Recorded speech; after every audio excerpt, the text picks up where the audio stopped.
The greatest tribute we can offer is not mere words of remembrance, but steadfast actions that uphold the values that they defended.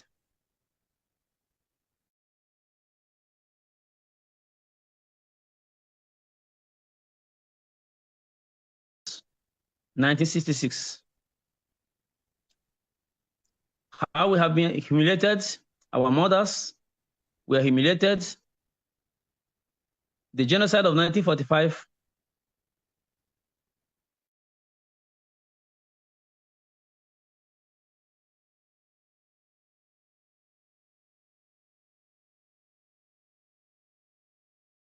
animals, they are killing people.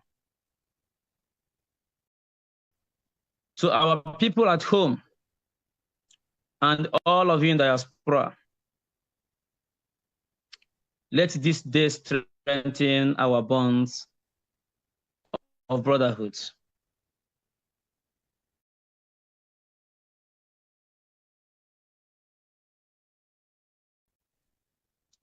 Let there be no partition of the name Biafra. Biafra stood as one, and it means come and join. We are not despising anyone.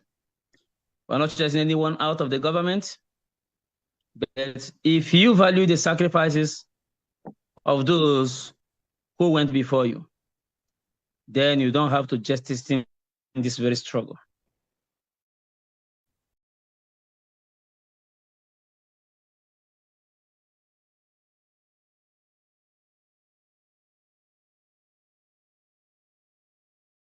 Whose name are not remembered, and those whose images were not captured, that work for Biafra.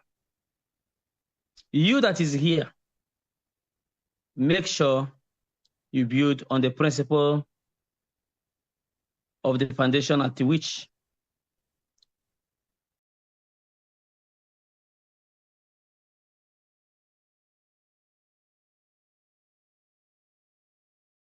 this Biafran struggle was led. Fear and discouragement. Instead, embrace courage, wisdom, and determination as we continue to pursue peace, justice, and equity. To all families of our departed heroes, both present and the past,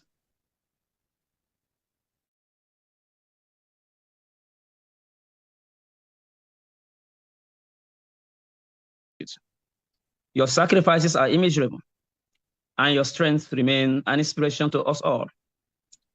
The memory of your loved ones shall forever remain etched in the hearts of our nation. As we commemorate this Heroes' Day,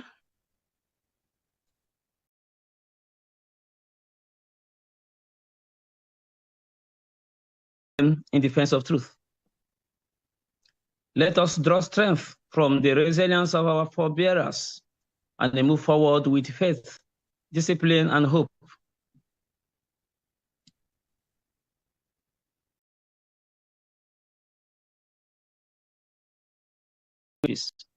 May their sacrifices never be forgotten,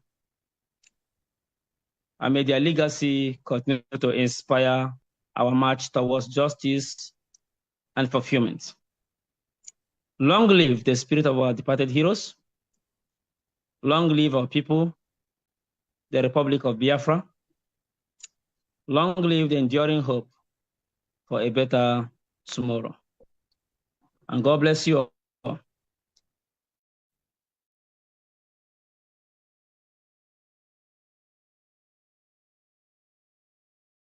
Thank you very much. Minister of State, Minister of Interior, Minister of State.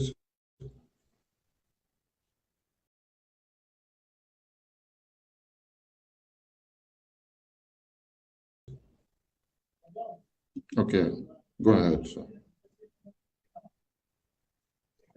Okay, thank you so much. Good evening.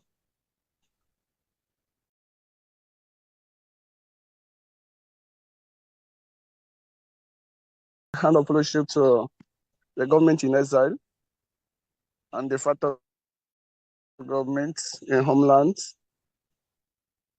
Good evening, my PM, Nkere, with executive. Today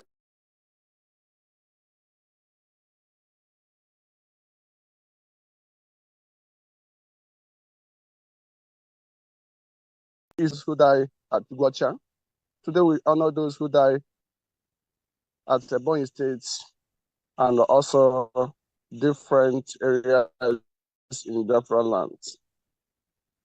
We honor them because they are the one that made a foundation for us, and that foundation that we stand today. And we are working hard to make sure that the fire they put in our hands will not quench.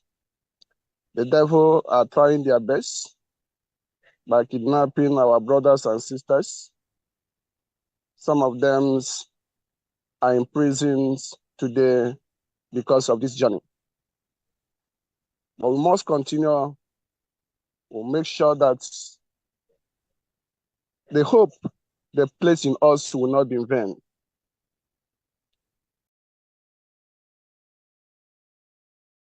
We must continue keeping the sacrifice that they have made because of the struggle not to be in vain. This is a great day to us.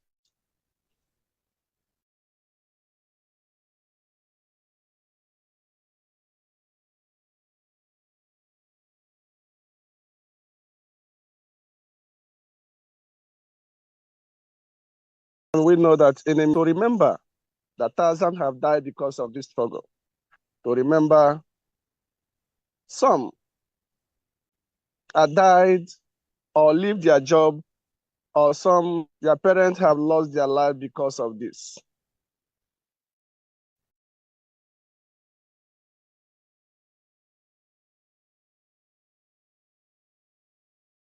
Sure that the death of our people will not be in vain.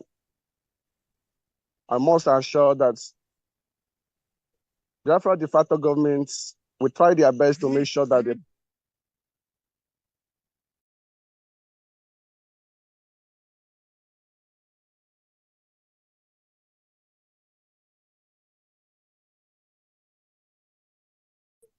I want to thank everyone who honored today, from Owerri State to Iweraha State to Amambala State.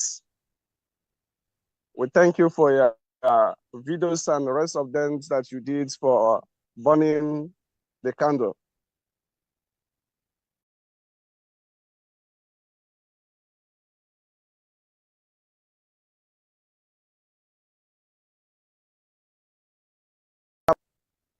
Who remember the souls that have died because of this struggle. We need to buckle more. Some of them died during the time that people are using this struggle to play. But I must assure us that these times the government have been organized well.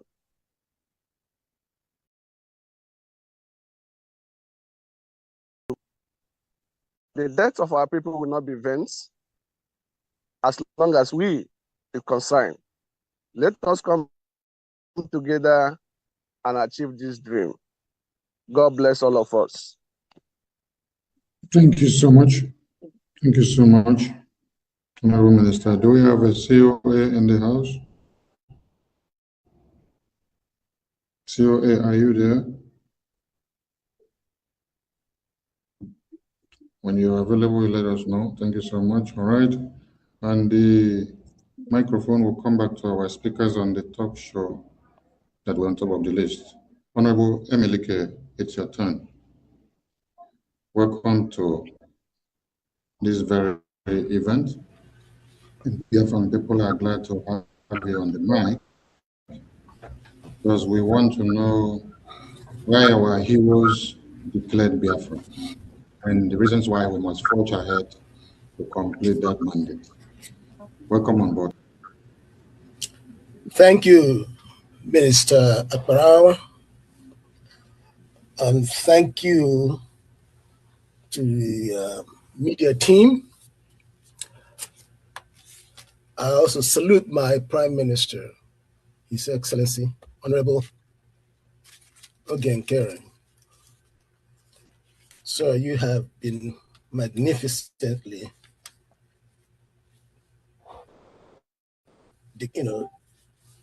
following the events that have been developing lately. And I'm sure that you would continue to follow it in the best way you know of. And we are glad, we are happy that you are doing this. I greet Biafrans. Good morning, afternoon, evening, depending on your time zone. And why our heroes declared Biafra,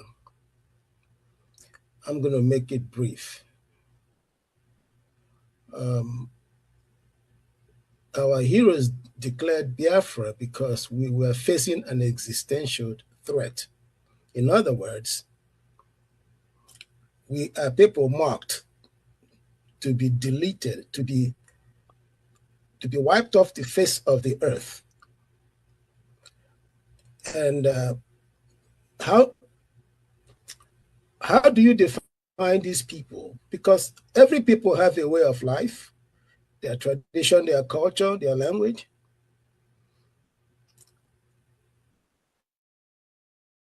And without these traits, it's going to be very difficult to call a people, because that's what makes people all over the world. They have their individual languages, they have their way of life, their culture. And these things were threatened. Also, they wanted to protect our land. That's why they declared Biafra. I will not go into some of the incidences that happened to prove that our people were threatened. They already been addressed. But I'm just going to touch on them briefly. From 1945, according to our chairman of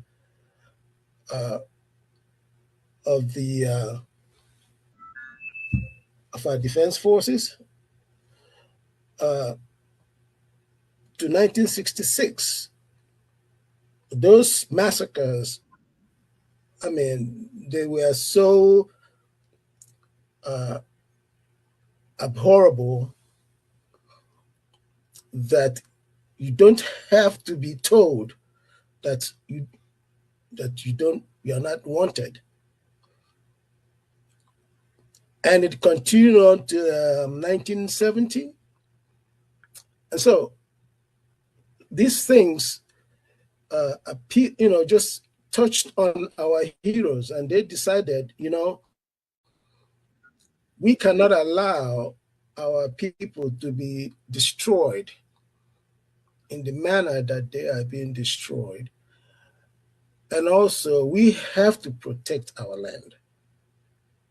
And that is why Biafrans living in the north and the west were encouraged to come back home. And they did. Very few didn't, though. And do we have a responsibility to complete this declaration that they did in 1967?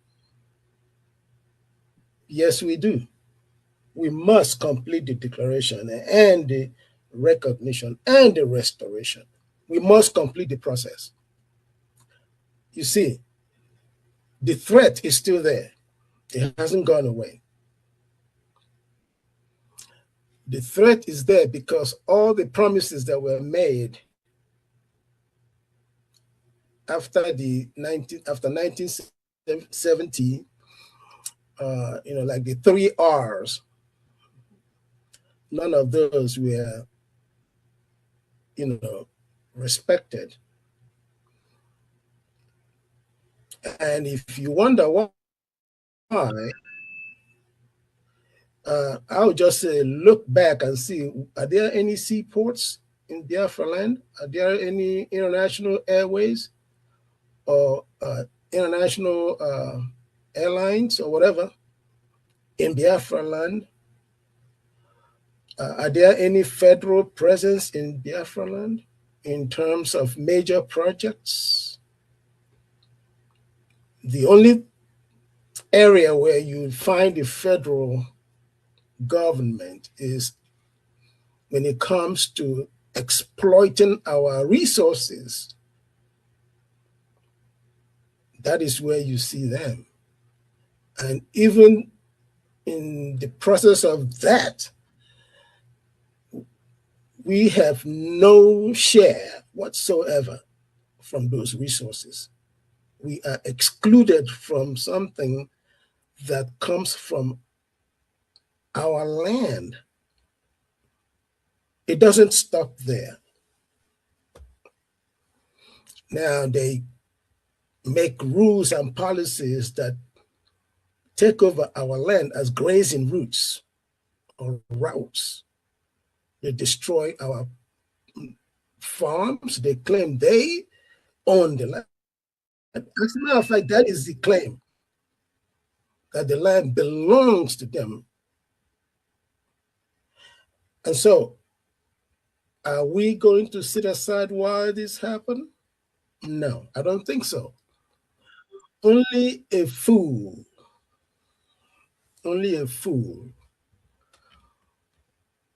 can be told by a foreigner that the foreigner has their best interest at heart. Now, I know some of our people have been confused, deceived, but I like to remind everyone that's hearing my voice, love yourself first.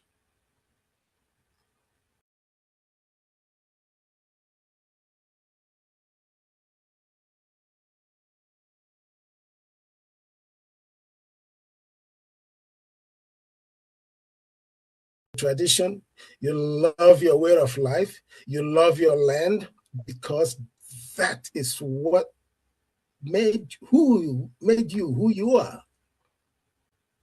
So it's very simple. If you've been listening to people who think it's all boils down to money, money is also a type of culture. In fact, it's a culture. And so if you can reason that money is more important than our ancestors who have protected this portion of Africa for us for thousands of years,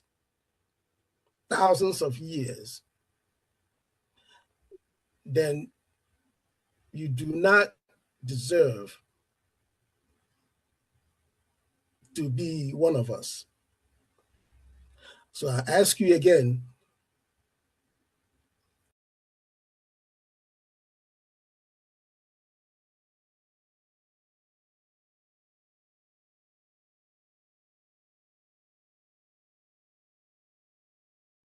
so come on board, join us.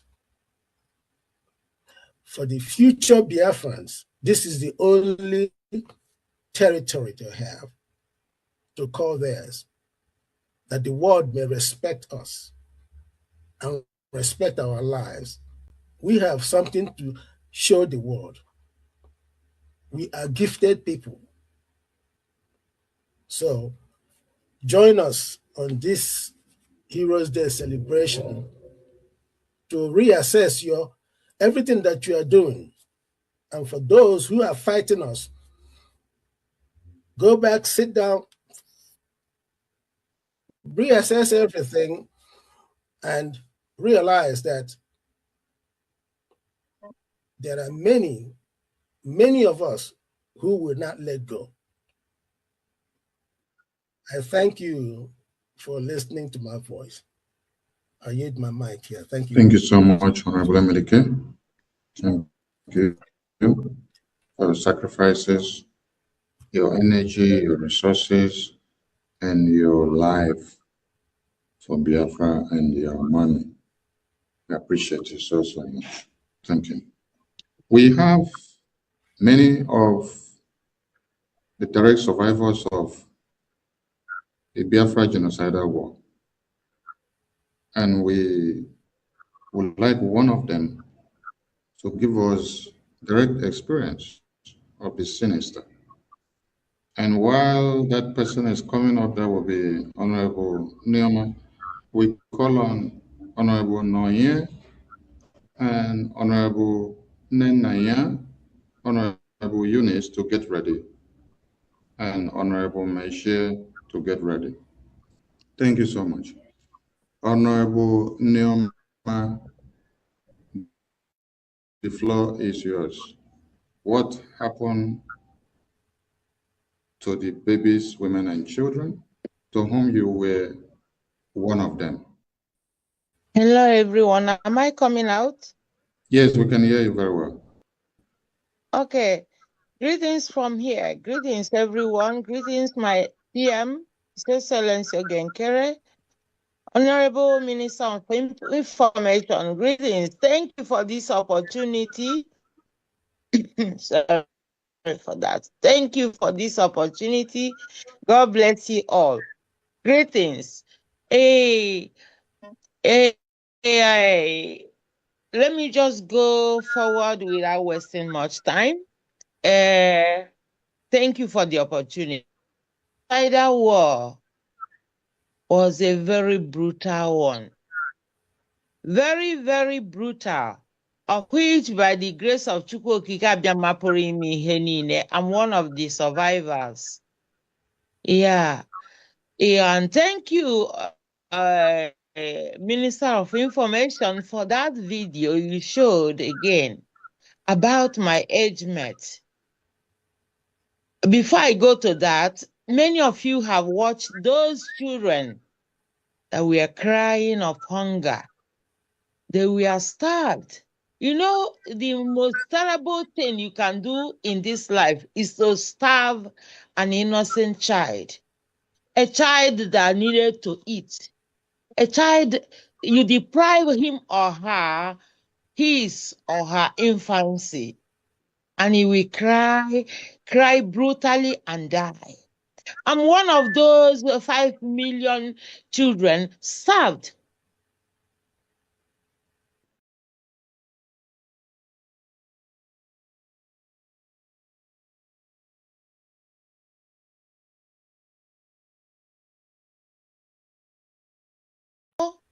Thanks to my beloved parents, my mama and my papa, Oto Akaisha, that is how we call them, my beloved mother and father.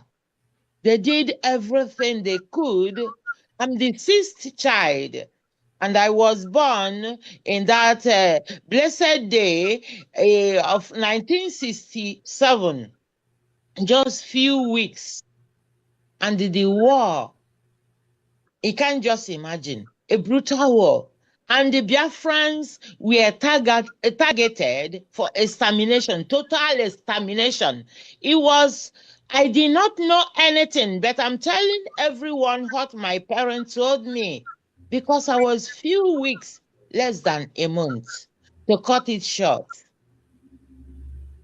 They planned to exterminate the whole Biafrans, but more than 5 million died. You can see them crying with their ribs counted, and the world is using those my age mates to do publicity, even to get some money for their own pockets. But forget about that. It's very, very painful. It pierces my heart that after God Almighty made it possible for me to be alive, among those children died of hunger, died of kwashoko. Even till now, our people is being killed. our people, the remaining Biafrans, are still targeted for extermination. That is why we are here and we said no. We did not do anything. Those children died, did not do anything. And many Biafrans that died innocently, they did not do anything. That is why we are remembering them today. All of them that lost their life, including those children. I am 59 almost. Imagine our people has been suffering for this brutal. We are born, we are children of God. God designed us for a goal. God designed us to the, how can I put it? We are great children. We are great people of Chukwokika. Almighty God created us. Why should we be targeted for extermination? Because we are children of God, because we believe in God Almighty, God Chukwokika, because our people love their culture, love their food, love their heritage, because we are blessed and we are talented, because God Almighty endowed a lot of minerals in our own region. Would that be the reason for extermination of children of Elohim? Please, please, I want to cut everything short because I don't have long time. That brutal experience.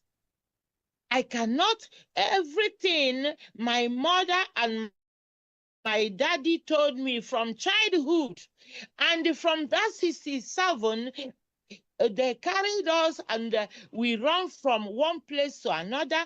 I cannot repeat how the bomb nearly cut off my head. And I survived by miracle. How I survived, I don't know. Only that Almighty God, want me to be alive today. That is why we cannot stop. To cut it short, Biafra war, you cannot explain it in 5 minutes. You cannot explain that brutal war in 10 minutes, not even in 1 hour. I urge everyone to back up the Biafra government in exile, headed by His Excellency Nkere, and watch VOB, and you will hear the stories there. Thank you, everyone that have spoken so far. You people have spoken very well. But we must continue. We must continue because Biafra war is a reality. It happened. I am one of the people that's supposed not to be existing. But Almighty God said I have to be alive here, living in Europe, to continue. If you want to appease our ancestors, they are all slaughtered. Slaughtered unjustly. So when I'm praying, I'm saying they will not rest in peace. So even this morning, I prayed and invoked a lot of all their spirit to reincarnate. They have to reincarnate and back up the Brgie, back up our PM, back up the Biafra government in Isaiah, back up the homeland forces, all our resistance forces, back up the Biafra Liberation Army. We are the one to bring peace when Biafra is fully recognized internationally.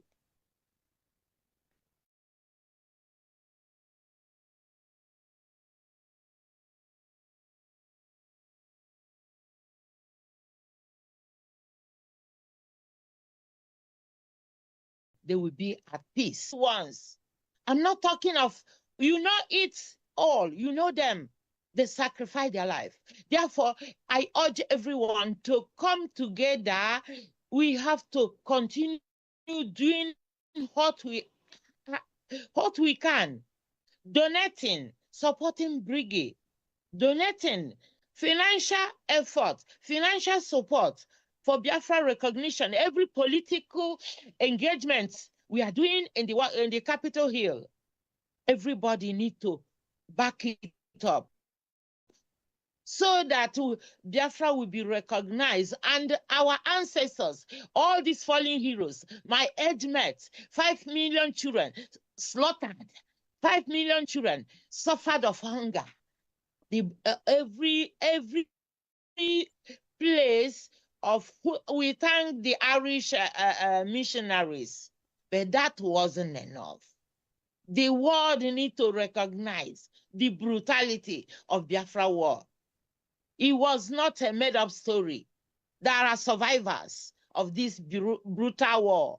The world need to say sorry to Biafrans and recognize Biafra urgently, so that myself as a mother will be at peace. Thank you. And I will be happy because we achieved Biafra in our time. Thank you all for this opportunity. All hail Biafra. We must continue, please. Thank you so much. We must continue. That will make our heroes to be happy, and they will be at peace. Thank you. Thank you all. Thank you for this opportunity. Thank you. God bless us. Neoma, thank you so much. I appreciate your sacrifice for Biafra, and your speech today is awakening the veins in us that we're kind of sleeping. Honorable Messiah, are you there, Honorable Messiah? Honorable Noya, are you there? Honorable Nenaya, are you there? Honorable Jenny Onyama, are you there?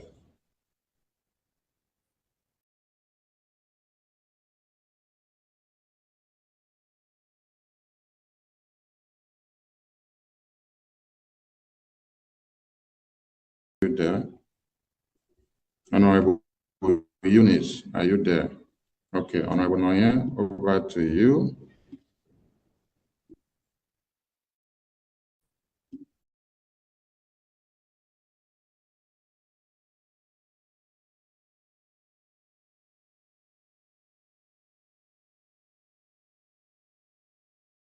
Biafra Memorial Heroes Day, and Biafran people will want to know what is happening today, if there has been any difference compared to what had happened before. Thank you for having you on this stage.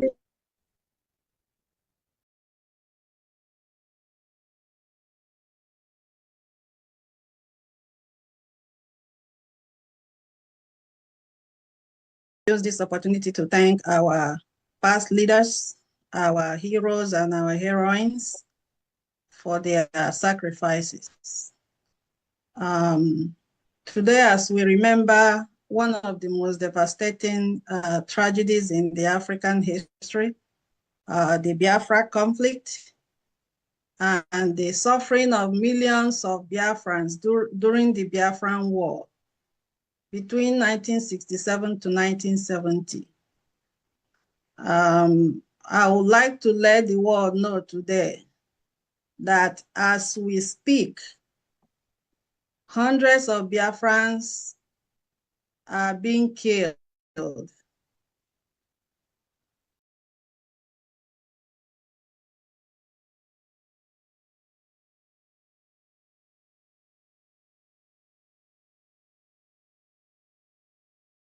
Homes are burned down along with the occupants, all in their sleep by the Islamic extremists. And Biafrans are also are faced with displacement, hunger, and death on an enormous scale. And so as we remember those who have died, we have to also recognize the value of Biafran life and understand the consequences of hatred.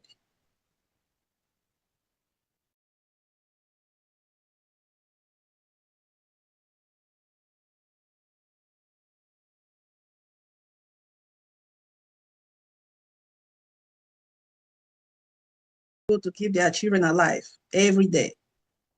And also the children who never had the chance to grow up and to grow up and be who God created them to be.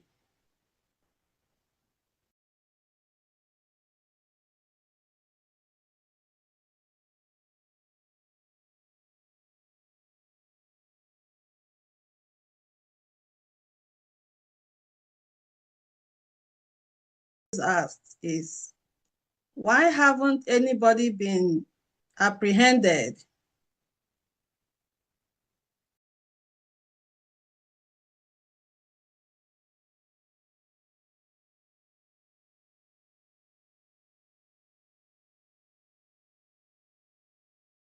Denial, even though things, I mean, it's obvious that the Nigerian military are killing Biafrans every blessed day. And it did not start today. This has been ongoing for decades. So fact remains that we are not going to just sit back and keep watching what's going on in Biafra land. We have to fight. We must get our freedom. So Biafrans, let me close by saying that we must commit ourselves to protecting Biafran lives. And we must also defend freedom of religion. I thank all of you for being here. And Biafra we must get. We don't have any other choice. Thank you so much. Thank you so much. Thank you, Honorable Noyen, for your speech. I appreciate your sacrifices for Biafra. Thank you so much. Honorable Nenaya, over to you. You can pick the mic. You can unmute yourself. Thank you. Thank you, Honorable Minister of Information. Thank you. Great Biafrans, greetings from my end here from Italy. There is no need to tell you people how happy I am this evening to be in your midst and the opportunity given to me as well. Today is a memorable day, that is 30th of May, the day we remember our hero and heroines, and why we must not ignore, why we Biafra must not ignore today to remember them. We remember them today because of the sacrifice they showed us, and that become the foundation of our history and source of our strength. Today we remember the fallen heroes and heroines whose dreams were cut short. We remember the tears of murder, the strength of survival, and the spirit of a people who refuse to lose their identity, even in the face of unimaginable sufferings. To many survivors, the scar of war did not end on the battlefield. They lingered in the economic hardship that follows, like the abandoned properties and the 20-pound saga, which we will never forget. For many of us,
are presenting our Prime Minister, Mazi Nkere, our Information Minister, Mazi Sonia Barawa, and all the good cabinet members that are fighting assiduously to promote our cause.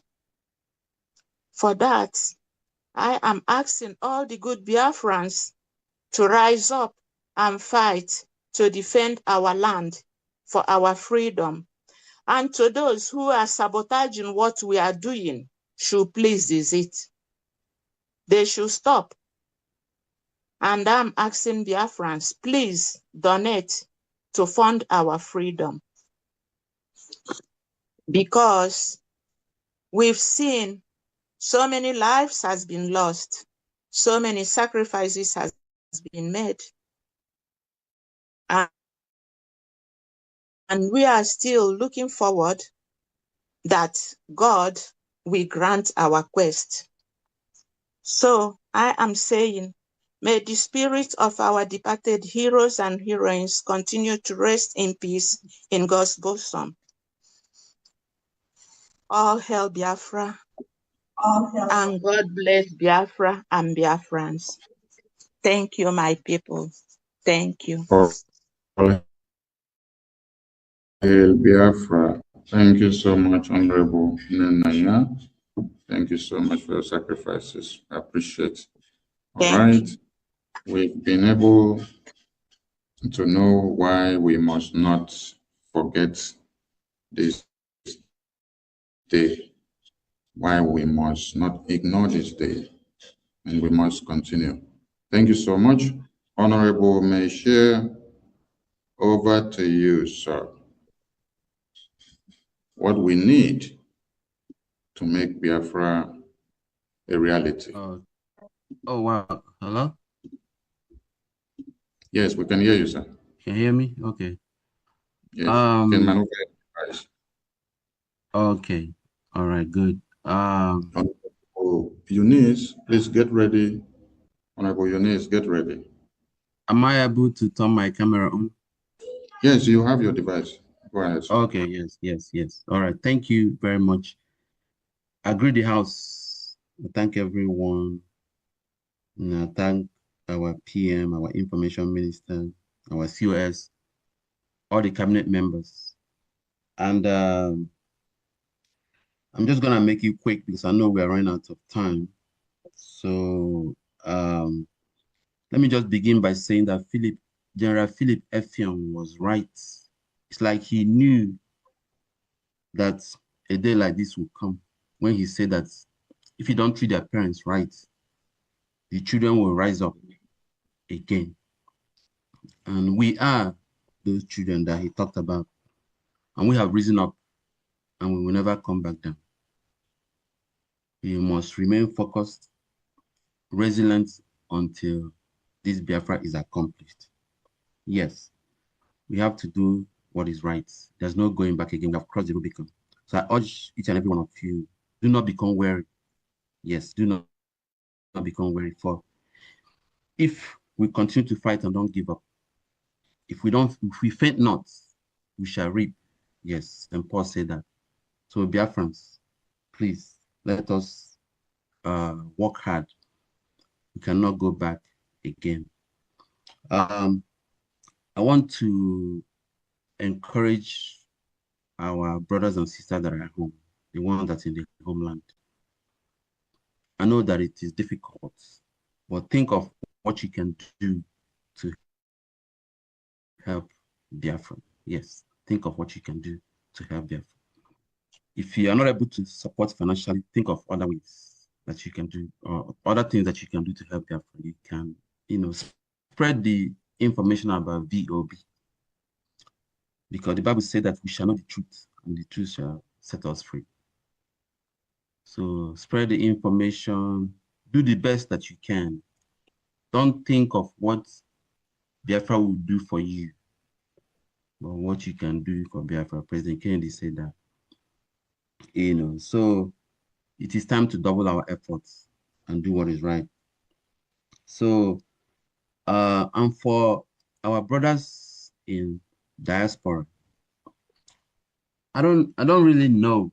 I guess I can use, the Bible verse, like I can use Esther and Mordecai's story to talk to our brothers and sisters in diaspora. I know we always make references to the Bible. We cannot help it. We are God's people. And we're not going to apologize about that. Yes, we always make references to the Bible.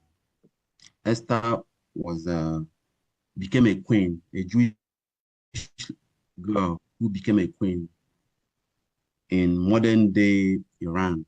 Yes, Persia. And the people of Israel, their lives were in danger. They were facing persecution.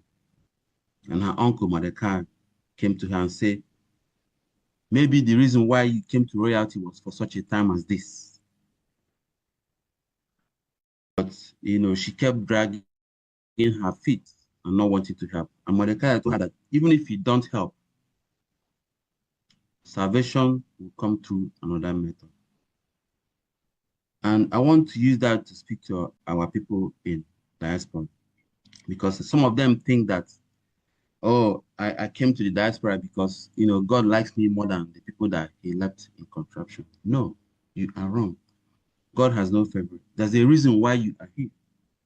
Maybe the reason why you came to the diaspora is to help to restore this holy land of God called Biafra. But you have ignored this call of God, this purpose of God, and you are pursuing vain things. I urge you to make a U-turn and do what is right and do the right thing. So, because just like Mordecai told Esther, you find yourself in the diaspora and you have abandoned the call of God and you're not doing anything, you're just waiting. All you do is create chaos. You have gone into a fault-finding mission. All you're doing is waiting to find faults, to complain about everything. Even if you don't help, Biafra will still come. Whether with you or without you, Biafra will still come. But woe to you. Woe to you. If all these things happen when Biafra comes and you did not partake in this effort to restore this holy land of Biafra, you should go and weep for yourself. That's all I can tell you. You should go and weep for yourself. You don't understand. I mean, so many things are going to happen when Biafra comes. People will die. Hello? Yes, some people are wondering, what happened? I heard that Chukwuma is dead. What happened? What killed him? Oh, his blood pressure was high. No. There was nothing wrong with his blood pressure. The land of Biafra killed him because he didn't do what he's supposed to do. He made all that money in Germany, in America, in Spain. And he let other people do the work. Now he returned to reap where he did not sow. Believe me, a lot of things are going to happen. So it is time for you to make a U-turn. Support your government. Colonel Obosi said that, and our information minister carefully enumerated all this in one of his broadcasts. Support the government of God. Yes. And when he said it, he didn't even know that there will be a government. He didn't even know that there will be a government. He said, support the government of God. And that government is Biafra. So it's time to double our efforts, contribute the best way that you can. Go to Biafra Republic government.org. If you don't know how to spell government, go to Google or AI. It's just write government. It will explain to you. It will show you how to write government and make your donations. We also have other means you can support this government. You can go to GoFundMe. You can also give us a loan and you get back to your loan 100% interest. So please, this is the time to do what is right. I know that we have been complaining when during Onyendu's time, we kept saying nobody is hearing us. United Nations is not hearing us. International Criminal Court, nobody is hearing us. But now everybody is talking about Biafra. Everybody is talking about Christians, persecution in Nigeria. So why are you dragging your feet? It's time to help. Do the right thing. Do not make all that money and sit on it and wait for other people to pay for it, then you come back to enjoy the land of Biafra. It's not going to happen like that. And I want to thank all of you. I want to thank all the cabinet members, our PM, our information minister, all the people that have been working hard, our information minister. Thank you so much. I don't know how you do it. You know, keeping DOB on 24 hours. My brother, thank you so much. May God bless you and bless your family. Thank you so much, great Biafrans. They will. Thank you. Thank you. Thank you so much.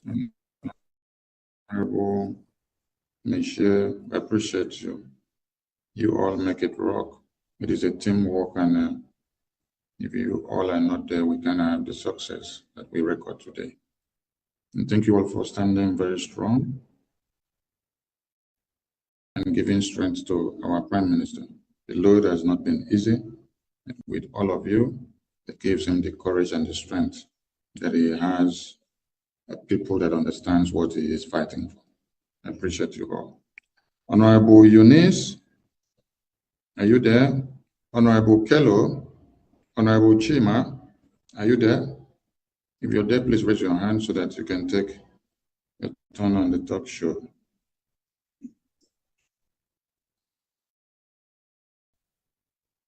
Honorable Eunice, over to you. It's your turn. We want to know what we will be needing more at this time if we must get Biafra. Welcome to the station. Hello, good afternoon, everyone, and welcome to the Heroes Memorial Day. Can I have my video on, please? Yes, you have your device. You can start your video.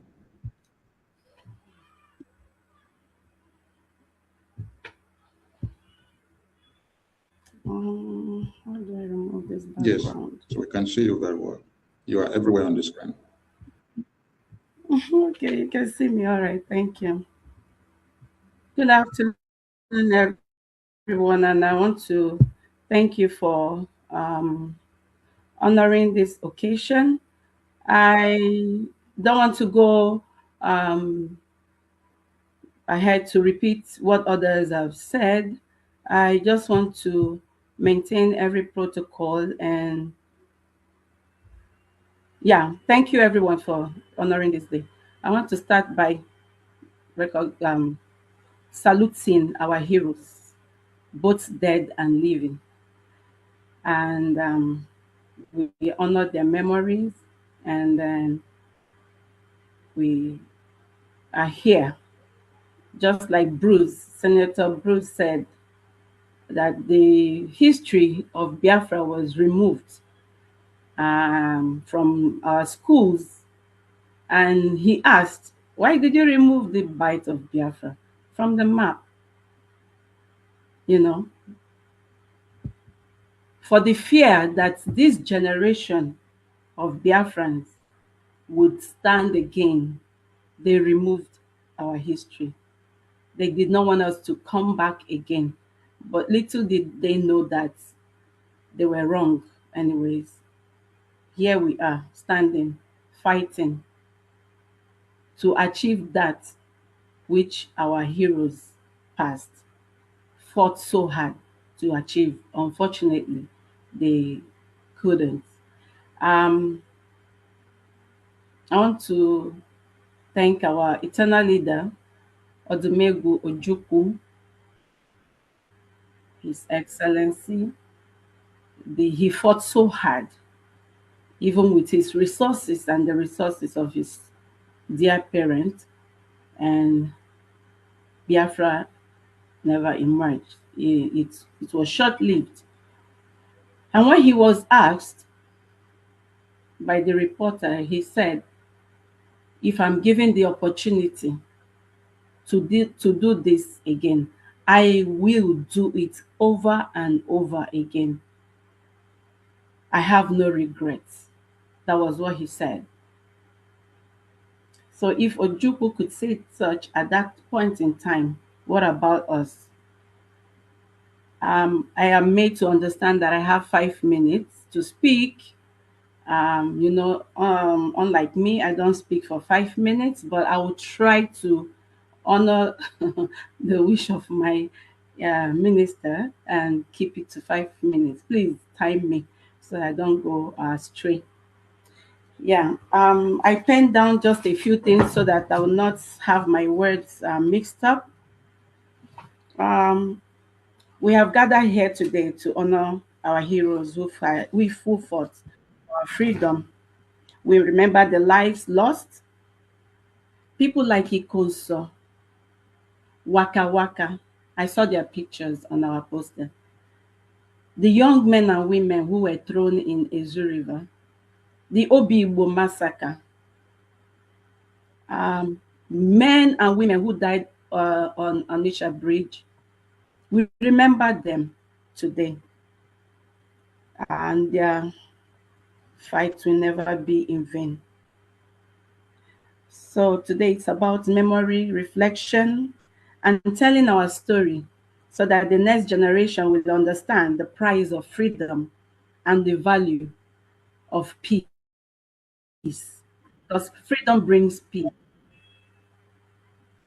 May we honor their memories by working together for a future, a Biafra where rights and dignity will be respected. 1967 to 1970 will never be forgotten. We will never forget. Today I'll be talking about funding our freedom. A lot of people, have come up to say, why are you people asking for money? Is it about the money? Money every time you're asking for money. Sometimes when our minister Betty will be on her program, hosting her program, you see people commenting, why are you? It's all about money. Why are you all about money? What are you using the money for? What are you using the money for? There is no freedom if you don't fund it. There is no recognition if you don't fund it. And there is no restoration of your freedom if you don't fund it. So it's all about the money. We listened to the video played by our minister, our Minister of Information, where General Nwobosi, Ogene Obosi, as he called himself, he said, when they were fighting, that there were few of them with arms, but they still continued to fight. You understand? He said there is no restoration of freedom without funding. He was 27. He gave everything. Even in his 80s, when he was granted that interview, he said the proceeds from his books, the sale of his books, will be channeled towards the freedom of Biafra. That is to tell you that you cannot achieve anything without funding. As it stands today, Ukraine is still sourcing for funds, both military and ammunition. However, they're sourcing for funds. So you cannot come and tell us that, oh, you're asking too much, you're asking for too much, or you don't need this money. What are you using it for? We need your fund. Ojukwu gave all he had and still did not achieve Biafra. He fought with his money. You can imagine if he did give everything financially. What about now that the world has gone nuclear? We cannot allow marauders from Sahel to take over our land, and that is the reason we have to fund. We cannot allow people who are not circumcised to take over our land. The other time I was watching a video, they were, displaying their ammunitions, AK-47. In fact, I was wondering, what have we gotten ourselves into? If they could wield such grade of ammunition, then you know that we have a long way to go financially. We have to fund our freedom. The Biafran Defense Forces cannot do anything if we don't fund them. We need that money to help get them greater ammunitions than the ones these marauders have come with to kill our people and to displace us.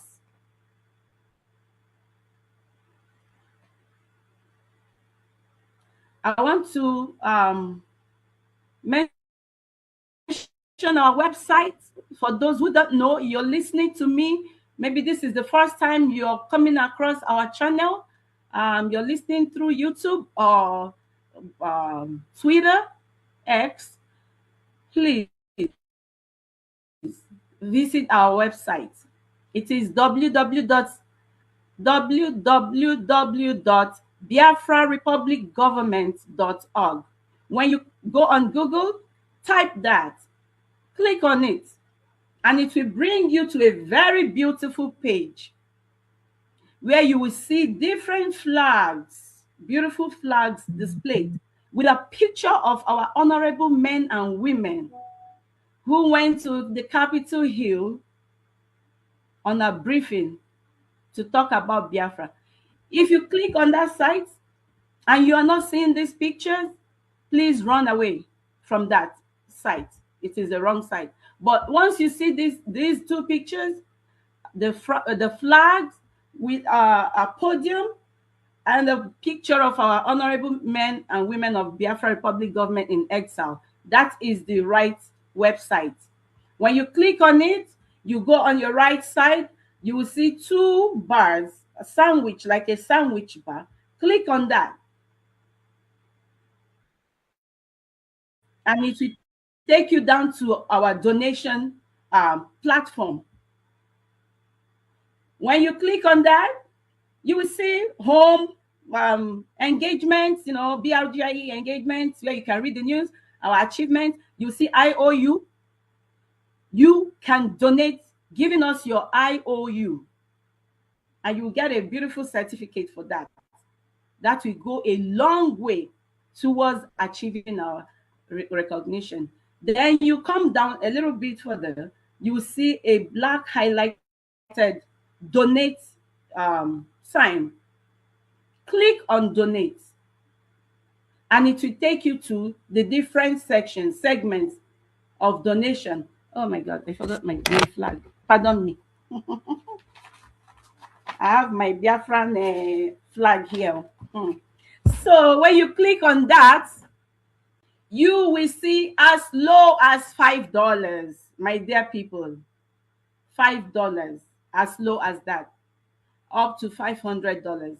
Don't tell me you cannot achieve $5 in a week, please. Those of you who are used to drinking coffee, you can sacrifice your cup of coffee. Those of you who are used to buying beers, bottles of beers every day, you can sacrifice $5. You can sacrifice your ejemma. That is how we call it, our ejemma. Even as low as 1,000 AJ. We have our COA solutions in the homeland who is ready to take your donations. My people, Ukraine is still sourcing for fund. Even South Korea sourced for fund. So who are we not to source for your fund? Please, please. And one more thing, if you make a pledge and you do not redeem your pledge, it is as useless as making a pledge. Please try as much as possible when you make your pledge to redeem it. And there is blessing in redeeming your pledge. I know it's not easy, it's not easy, but this is a task that must be done. It is a task that must be done. General Wobosi went ahead to donate 10% of proceeds from his the sale of his book. And he said there's no recognition without funding. There is none. So please pardon me. There's this group of persons that gathered themselves a few days ago, and they were talking about how they have redeclared their nation. They are now a sovereign nation. They invited a white man to their platform, and they were trying to instigate, hate on this man. And this particular man, after these people must have, tried by all means to inflict hate on him, tried to speak against the people who are doing the right thing. He told them, he said, there is no redeclaration if you don't have your recognition. Your redeclaration is as useless as whatever. Yes, you have gone ahead. We have declared our nation. We redeclared on 29th of November 2024. Oh, we have our nation. We are a sovereign nation. What's a sovereign nation? How are you a sovereign nation? Where have you occupied as Biafran? Thank you. So, my people, we have to buckle up. In rounding up, I want to thank our Prime Minister, His Excellency, Mazi Ogechukwu Nkere, who has been doing a tremendous job. And this is the man who took a leap of faith when our former Prime Minister was captured. And he did the needful. And what is the needful? He continued from where our former Prime Minister stopped. And what is it? After redeclaration, you need your restoration. Your recognition, then your restoration. These are the 3 R's: redeclaration, recognition, restoration. This is exactly what Mazi Ogechukwu Nkere and the Biafra Republic government in exile is doing. You can't beat that. All the briefings in Capitol Hill, the lobbying, it is a step. They are steps towards our recognition. And you cannot do without recognition. The man who was invited by those people, disgruntled elements, he told them, he said, you need to get 1 or 2 countries to recognize you. This is what BRGI is doing. And your funds will go a long way towards achieving that, my people. Thank you for listening to me. And for those of you who are asking, oh, what is Ogechukwu Nkere carrying bags up and down to Capitol Hill to do? When is this recognition coming? When are we getting this recognition? My dear, Ojukwu was asked by the reporter, why is Ireland taking too long to recognize you? And he said, we cannot force these people. Governments, they take their time to watch, to see how they can step in. So Ogechukwu Nkere is going, and he is pursuing, and he's being tenacious, and he is being unwavering in his efforts. And we must support him. Thank you. And he will continue to carry that bag until our recognition is achieved. Thank you very much. I have a lot to say, but I yield my mic here. God bless you. Please don't forget www.biafrarepublicgovernment.org. Thank you. Thank you so much. Please, as we are continuing the program with the talk show, visit the website of the Biafran government in exile and make your donations, because we are soon going into the fundraising, and we will be off the air when we switch over to fundraising. So, COA, we called you up before on your slot on the program. It's like you're available now, so go ahead. After you the PM will take the stage because of the way time is going. So, COA, over to you. All right. Thank you so much, Honorable Minister of Information, Media and Communication. Thank you, My Excellency, or should I say, His Excellency, Honorable Nkere, the Prime Minister of Biafra Republic Government in Exile. Thank you all officials of our government, both in exile and the homeland.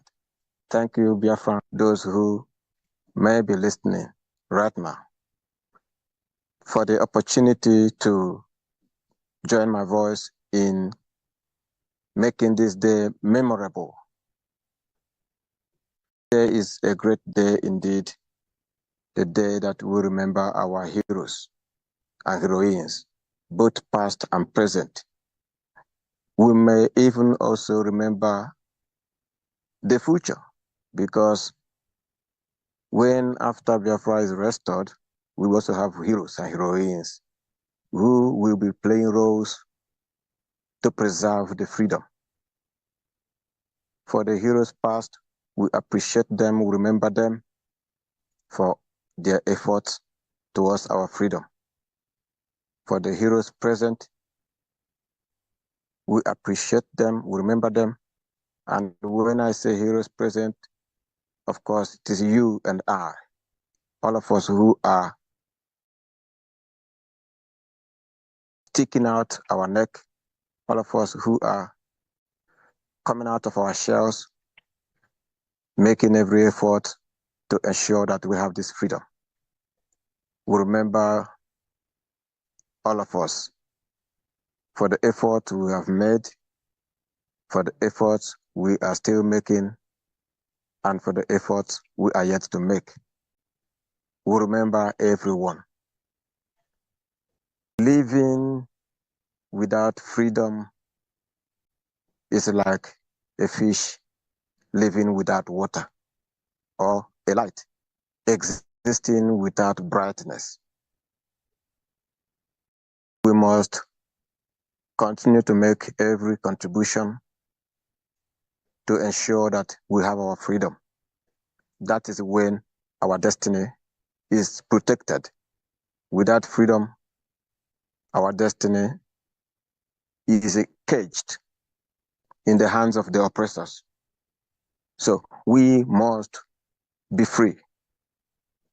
In the video we watched while in this program, our eternal leader, General Odumegwu Ojukwu, a question was put to him by the journalist, whether he has any regrets about his role in the Biafra cause, this same Biafra cause.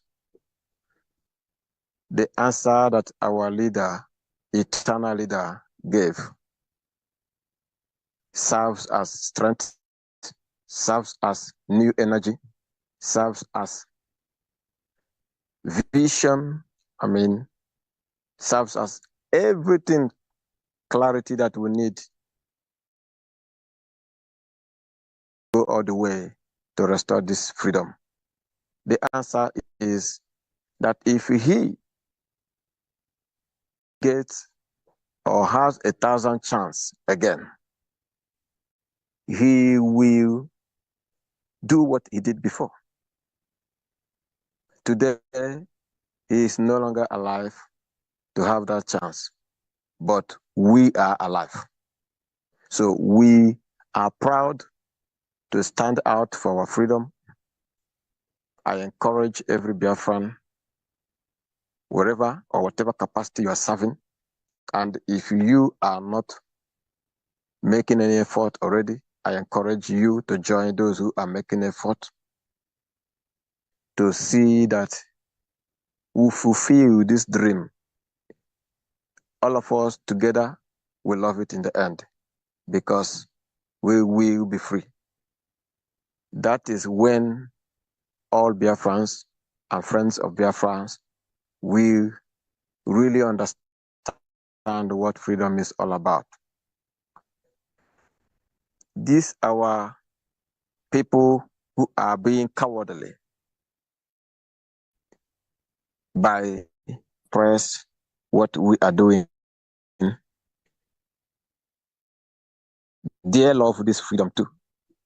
In Biafra will be a better place to come and play politics, to come and be free. Thank you so much. I will be very brief and not extensive today due to my current location. It is not encouraging for lengthy speech. Thank you, thank you, thank you.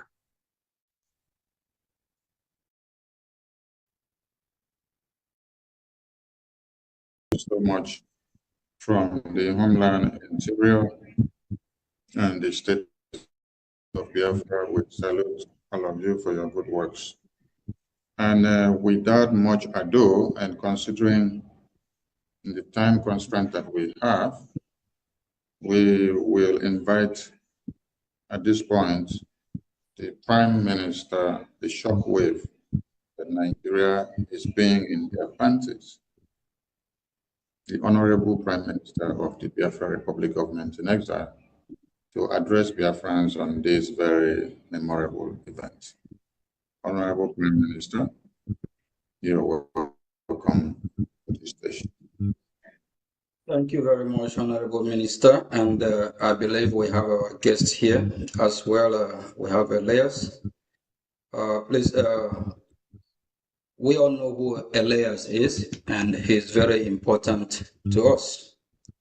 So for him being here today, we really appreciate him to come and also commemorate and celebrate and remember our heroes that have fought hard and paved the way for us to still be fighting the fight that they believe in and also die for. So we'll keep their dream alive, and while we the living continue to fight. We call him Mazi Elias from Washington and Madison, our lobby, of which we Biafrans are familiar with. I call him my friend. We call him our friend, our brother, because he's doing the bidding, the work of Biafran people. Elias, please, you are welcome. If you're here, can you take the mic too? Please, thank you very much.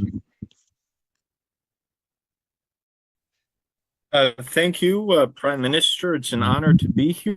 I just want to stop by briefly to pay my respects to you and the Biafra Public Government in Exile, all the ministers and supporters and the Biafran people overall, to pay my respects on this very eventful day of May 30th to commemorate the sacrifices of the Biafran people in the past and the lives lost. But to also note that today is a day of not just a historical remembrance, but also looking towards the future. And I'm very proud of the work that the Biafra Public Government in Exile has done under your leadership and that of the Brgie cabinet. It is going to new heights. I must say, the progress that we have made, Prime Minister, is actually much faster than I even would have anticipated, or many other people would have anticipated. What I could say to the Biafran people is, we're showing some of what we're doing publicly, which are in our public meetings, to carry along the Biafran people, but there are also a lot of private and highly sensitive initiatives that are ongoing with both the U.S. governments as well as other governments. The U.S. government's not the only country that the Biafra government has relations with. The Biafra government also has relations with some other U.S. allied governments, which will not be named for the time being. But what I just want to indicate to Biafrans is the way either U.S. government or other governments work with groups like Brgie or similar groups is that the relationship is and the partnership is usually done in a much more secretive way than is a relationship with an official government. And the reason I want to clarify this is because sometimes our enthusiastic supporters put out, tweets saying, oh, when's the U.S. going to get involved? When is the U.S. going to support the Biafran forces? The way that U.S. and other governments work with groups like the Biafrans is they won't put out a statement saying, oh, we're doing this. These things are done in a very secretive manner. Over time, they may become more public. So we won't say specifically what is going on, but I can assure you that the Biafra public government in exile is working at the highest levels of the U.S. government, and there are a number of initiatives being taken which are now public information. So we could put it in that way. And, we already see the reaction of the Nigerian government. It was, leaked to the public that the Nigerian government is now going completely gaga. And they're so desperate and crazy now that they're trying to go after the prime minister and maybe even myself on U.S. soil. But I can assure you that the Nigerian government will fail very woefully. I don't care if they write 1,000 petitions to the U.S. government. This is, it's just not going to work out for them. And under no circumstance, I can assure you that anything will be agreed to by the U.S. government in terms of requests by the government of Nigeria. This is not a situation at all like Finland or the UK or Kenya, and that's why our relationship with the U.S. government is important, because if you have a close partnership with these host governments, they could also take the necessary actions to protect those with whom they're working with. So, I'm very proud of what we're doing. What I would say is the Biafrans should not even think about in terms of, is Biafra going to come? It's not a question of if, it's a question of when, and it's also a question of how ready are the Biafrans. Right. So, how fast the U.S. international community can move also is dependent on how fast the Biafrans are ready to move.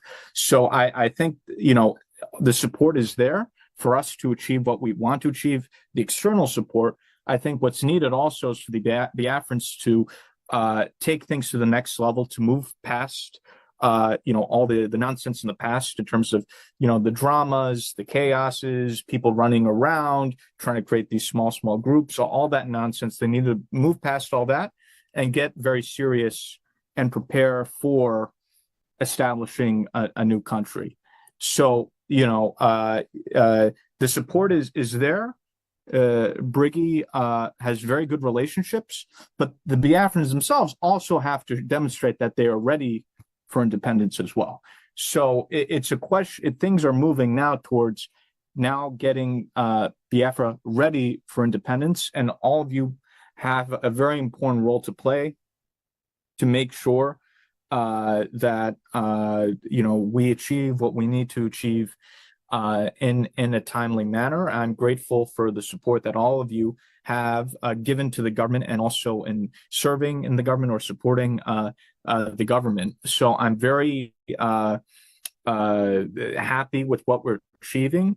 And again, you could tell who's serious, and Brigie's really the only player, because the Nigerian government is going after us. They're not going after all these random people. The Nigerian government is coming after us. So,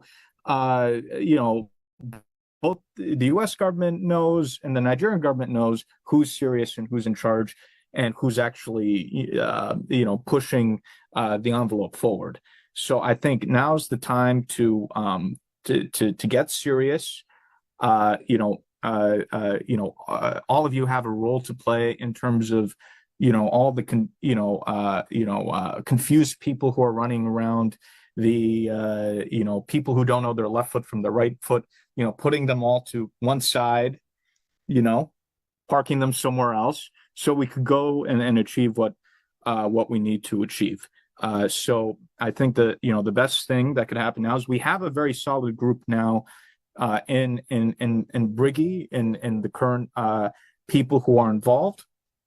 And I think now there's a very solid foundation. And I think what I'm hoping is over time, as things develop, there's going to be more of a consolidation as well. So I'm very proud of everything that all of you have done. What you need to do is to continue support Brgie, and know that there is a straight path to achieving what we want to achieve.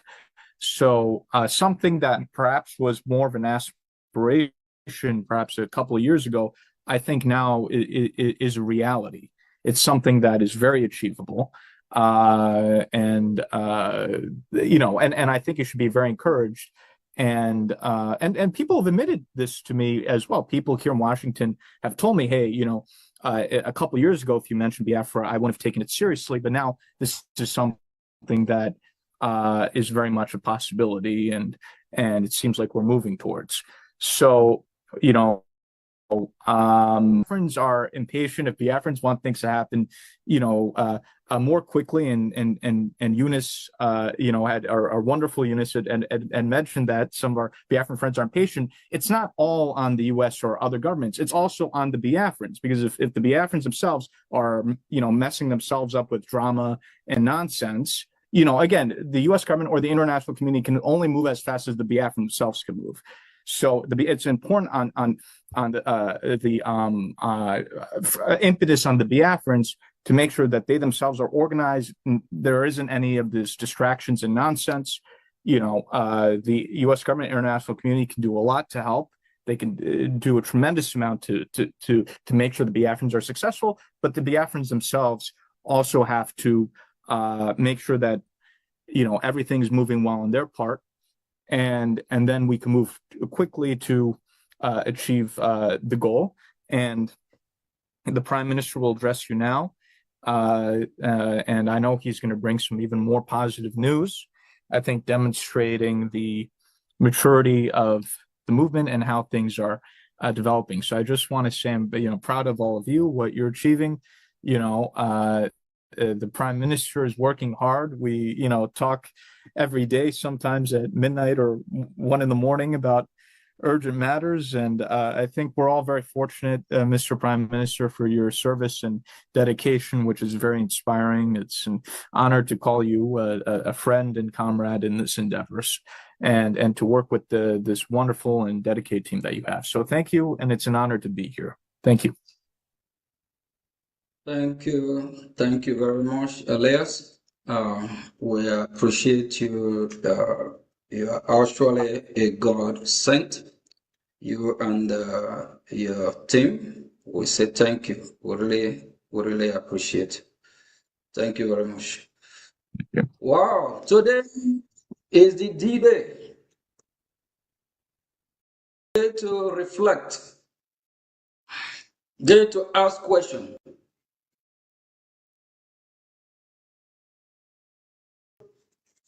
Thoroughly think about what is happening in our land. Some can turn it to a day of merriment, but I don't think it is a day of merriment. It's a day of remembrance. So,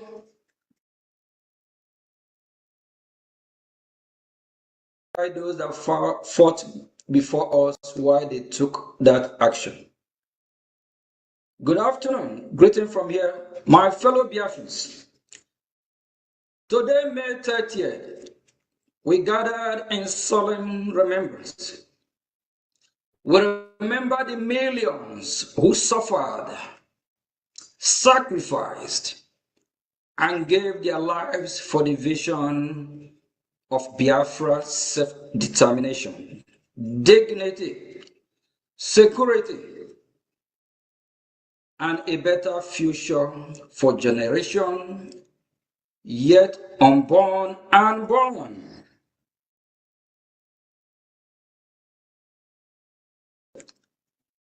It's not simply a day or a calendar. It is a sacred covenant between the living and the dead. It reminds us that Biafra was not born out of ambition, hatred, or conquest. Biafra was born out of necessity. It reminds us that Biafra was not born or just imagined to be. It was born out of the need of a people to live, to be protected, to preserve their identity, who they are, value of life, and to secure a future for their children.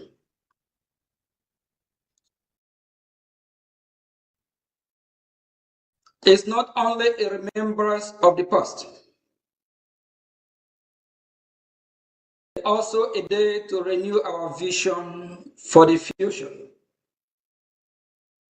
We must complete the work that our ancestors began. The injustices that led our people to seek freedom have not been resolved. In many ways, they have deepened. The Nigerian today is facing a profound political, security, religious, and humanitarian crisis. The same failures of governance, insecurity, persecution, and inclusion that made Biafra necessary in 1967 remain present today. Indeed, the need for Biafra is even more urgent now than it was then. The Biafra Republic government in exile has emerged as a serious political vehicle for the aspiration of the Biafran people. We have elevated the Biafran issue to the highest level of the United States government, of which we are all aware of, and the international community. We have brought the suffering, persecution, and aspiration of our people to the attention of some of the most powerful leaders in the world today. The world is beginning to listen, my fellow citizens. The United States government and other international actors have taken greater notice of the persecution of Christians and vulnerable communities in Nigeria, including Biafrans. We have now friends, allies, and supporters at high levels of government, policy, and international affairs. Ours is no longer isolated. It is becoming part of a larger global conversation about its security, religious freedom, human rights, and self-determination. Biafra is well positioned to become a key ally of the best strong leader of the world, United States of America, and the civilized world in West Africa. A free Biafra will be a partner of peace, which is very important, security, which is important, economic development, religious freedom, and regional stability. The Biafra of 1967 to 1970. Today, we have access to international political network, diplomatic channel, global media, not like 1967 to 1970 that our voice was suppressed. Not like 1967 to 1970 that the world knows little about what is happening. So have our legal advocacy and strategic partnership that can advance our cause before the world is very, very important. We are in a significant, stronger position than our ancestors were during the first struggle, 1967 to 1970. Our ancestors, our leaders then don't have the opportunity we have today to dialogue with the United States of America, the leader of the free world.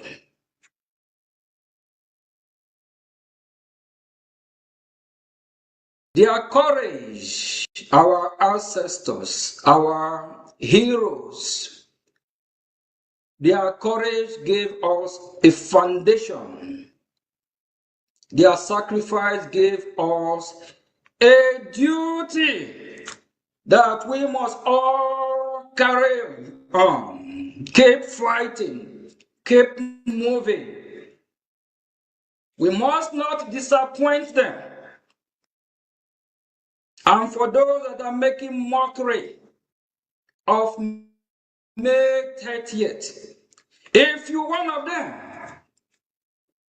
that don't show to support this great cause, but today you decide to show up because it is May 30th, Remembrance Day of our hero and heroines,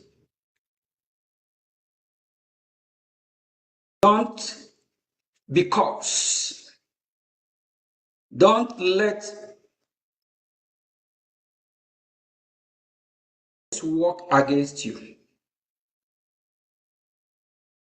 Today is a sacred day. If you're one of those that are making this day mockery day, desist from it.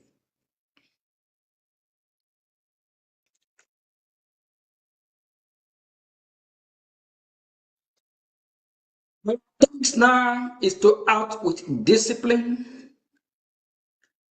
unity, and wisdom.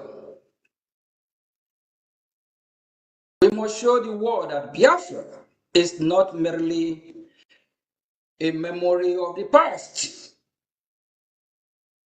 but a responsible and necessary vision for the future. The Biafran people at home and in diaspora, I say, have hope. The sacrifice of our ancestors will not be in vain. We remember them today, not only with words, but with renewed commitment. You as a Biafra, how committed are you? Will you change from your evil way? Will you change from sabotaging our hero, our heroines? Will you repent? Will you be truthful to yourself? How committed are you? Heroes and heroines that you celebrating today, if you one of them that just mocking at them or making joke caricature of this special occasion, you will be disgraced. and the land of Biafra will not forgive you. Repent. Be committed. I urge you, have a renewed mind today. Have a renewed spirit. May those before us that fought before us inspired you. May their sacrifice inspired you today, May 30th, for you to have a renewed mind and be committed. Respect their sacrifice.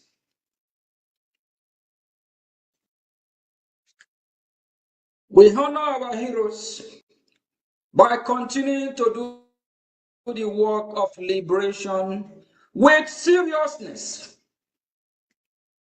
strategy, like what we are doing in Washington, D.C. that made the Nigerian government coming after Brgie, me, and the entire team.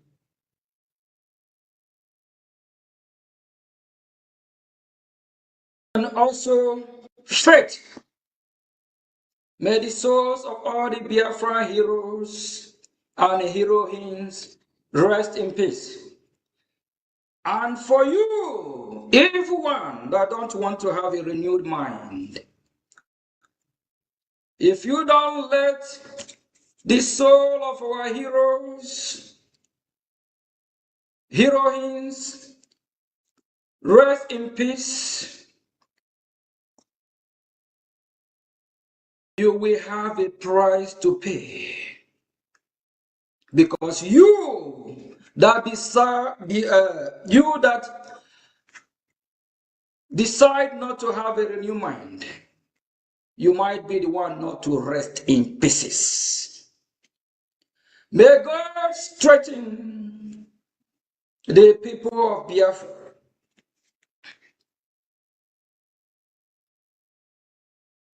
Listen, I want to make a major announcement from the Biafra Defense Force, known as BDF, to commemorate May 30th and demonstrate a critical step towards our freedom. It is very important. Please pay attention to this announcement. And if you can recall back, in 1968, we have Biafra Special Task Force. On this day, May 30th, 2026, we are announcing the creation of the Biafra Special Operation Command. I repeat, on this day, May 30th, 2026, we announce the creation of Biafra Special Operation Command. When you work with the best, like country, like United States of America, our greatest ally, a country that if you ask Biafrans, will you like to be an American? They will 99.9 will say yes, because we love them so much. We love what they are doing. They have set example time without number that they are the leader of this free world. When the genocidal war, when the genocidal is going, actually it's war, that is what it is. What is going in Nigeria today is genocidal war against Biafran Christians and Nigerian Christians. The only country of America. Why can't we partner with them? Why can't we work with them? Why can't we emulate them? Why can't we follow their model?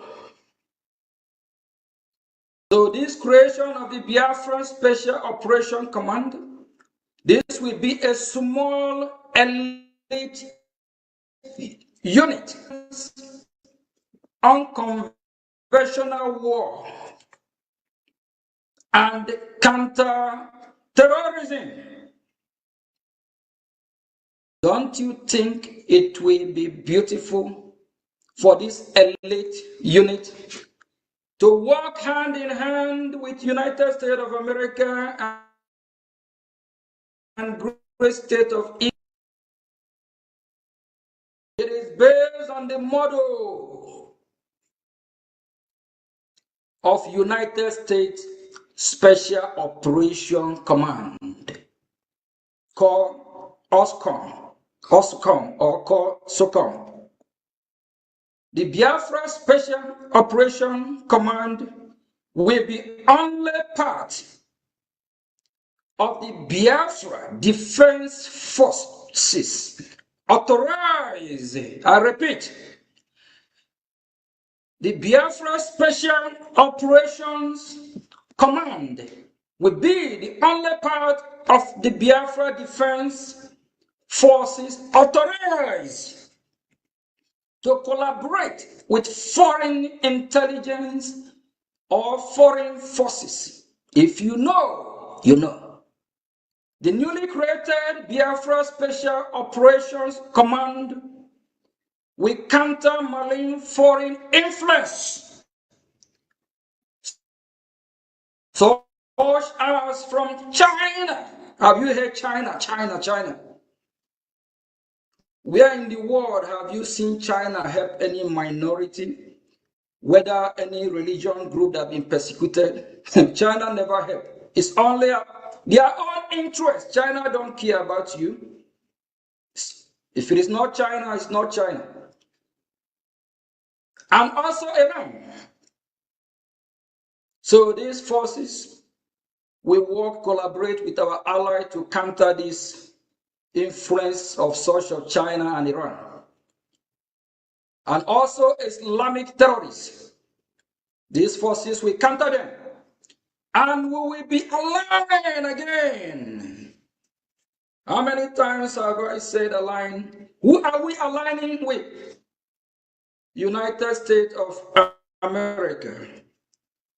This force, our special force, we align with US and also Western interest. And when we say Western interest, the countries that are going to fight and counter these terrorists will we all work together, hand in hand. In addition, my fellow citizens, the BDF, Biafra Defense Force, announces the creation of the Biafra Defense Intelligence Agency. That's BDIA. If you know, you know we are getting there. We are pleased to announce the creation of BDIA, Biafra Defense Intelligence Agency, which is also after the US Defense Intelligence, the same model. When you work with the bears, you imitate the bears. If you want to win, not just that having a better team, you need a better coach. We are now the team. The only way we find a better coach is United States. They're the one that will coach us. They'll be winning. They keep winning. We cannot go and get coach that will not train us properly to win. So we are aligning with the American system as well. So the BDIA will be led. We'll get there. So we're not gonna. The need for the creation of Biafra Intelligence Agency is long overdue.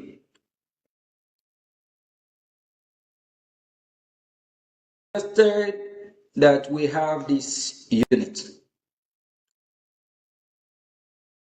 And the BDIA, as the military intelligence arm of the BDF, we collaborate. This is more beautiful here, this collaboration. We collaborate with our allied foreign intelligence agencies. The BDIA, we work in collaboration with the Biafra Special Operation Command. We are getting there. My fellow citizens, just like as our lobby said, not everything will bring out here in public because of the secrecy. But, you know,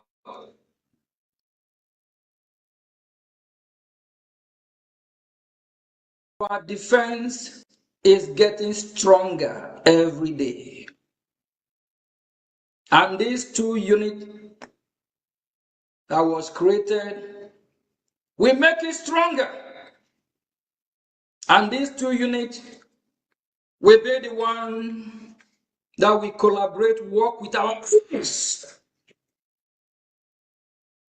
No any other agency in Biafra land will work with our allies, except these two created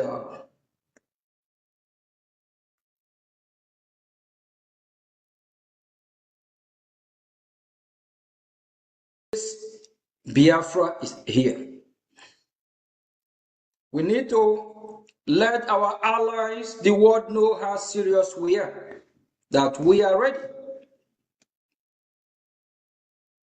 And in the spirit of Memorial Day, I call on all Biafrans that are not committed. Please renew your commitment. Stop faking. Worldwide, Biafrans are celebrating today. It's a welcome development. It's part of creating awareness.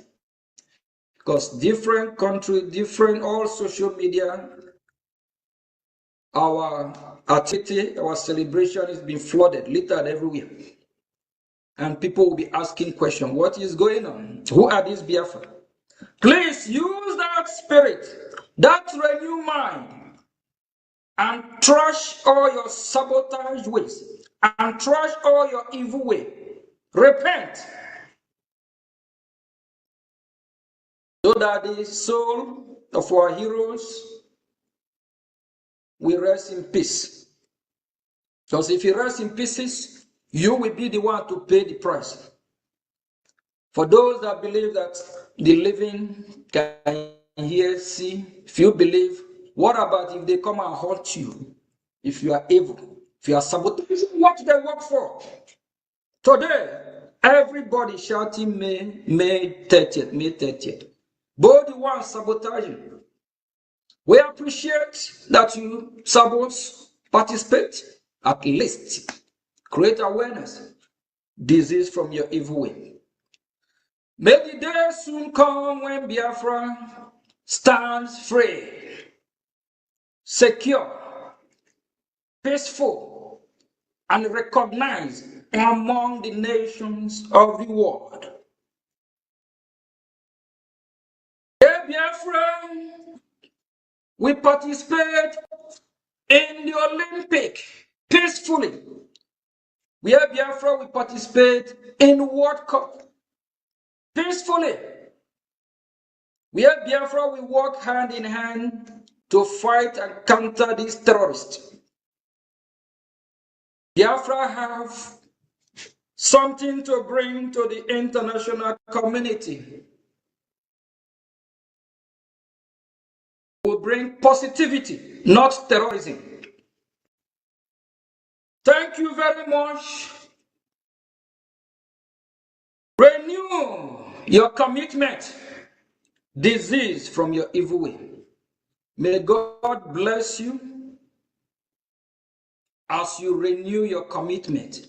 Meditate, reflect in what May 30th mean. Before the program started today, or during the program, you saw a lot of video of those that have paid sacrifice for our freedom, those that have worked very hard. Don't let their sacrifice be in vain. Remember that today, even as we speak, the Nigerian terrorist state, they are still terrorizing Biafran people, killing Biafran Christians. Let us all come together. May God bless you. God bless United States of America. God bless Biafra Republic, known as Republic of Biafra. Thank you very much. Thank you. Thank you very much. Honorable PM, thank you so much for that heartwarming speech of the day. Thank you so much.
And valleys to the hills so high, our dreams keep growing beneath the sky. No more fear, no looking behind. We're hoping our hearts and a future to find. Together we're building, together we're strong. United in purpose, moving along. The light keeps shining for all to see.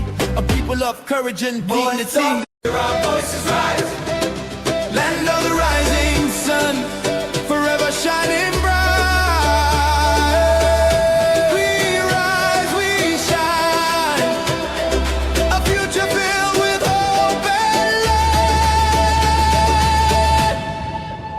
Voice of the East, hey! Forever shining bright. Voice of the East.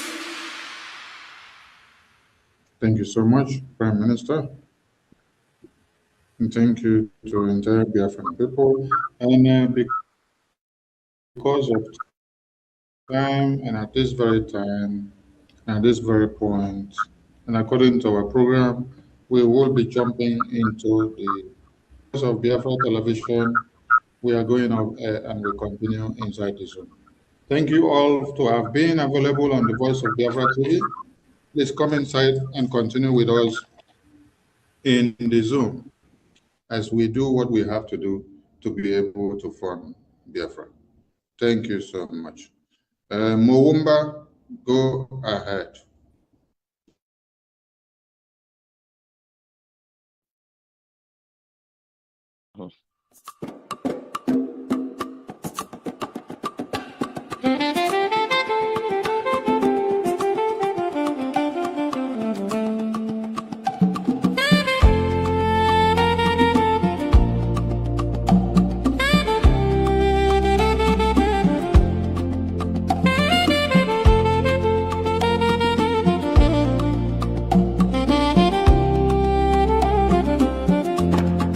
In the rising sun of a new dawn, A nation stood tall on her own ground. May 30, 1967, the flag was raised.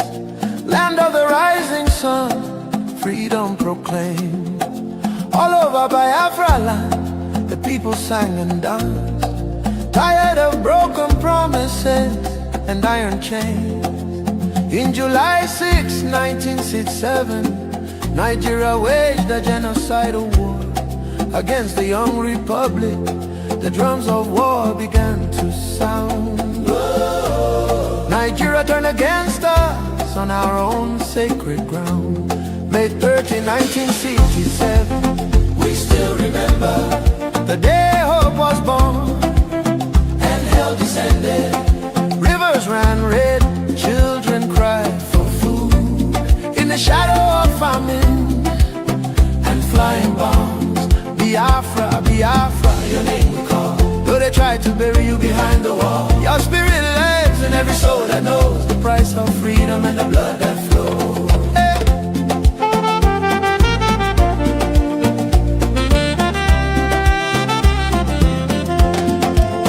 Blockade and hunger became their sword. Kwashiorkor scars on bodies of the young and children. Women buried babies in shallow graves, while the world watched and looked the other way. From Uliya Street to the starving fields, 1 million souls crossed into eternity. They called it war, we call it genocide. Our peoples will refuse to die. May 30, 1967, we still remember the day hope was born and hell descended. Rivers ran red, children cried for food in the shadow of famine and flying bombs. May 30, 1967, echoes in the wind, never to be erased. Biafra lives in memory and in flame. One day the truth will speak your name. We say it loud and clear. Never again, never again, never again. Biafra independence is not negotiable.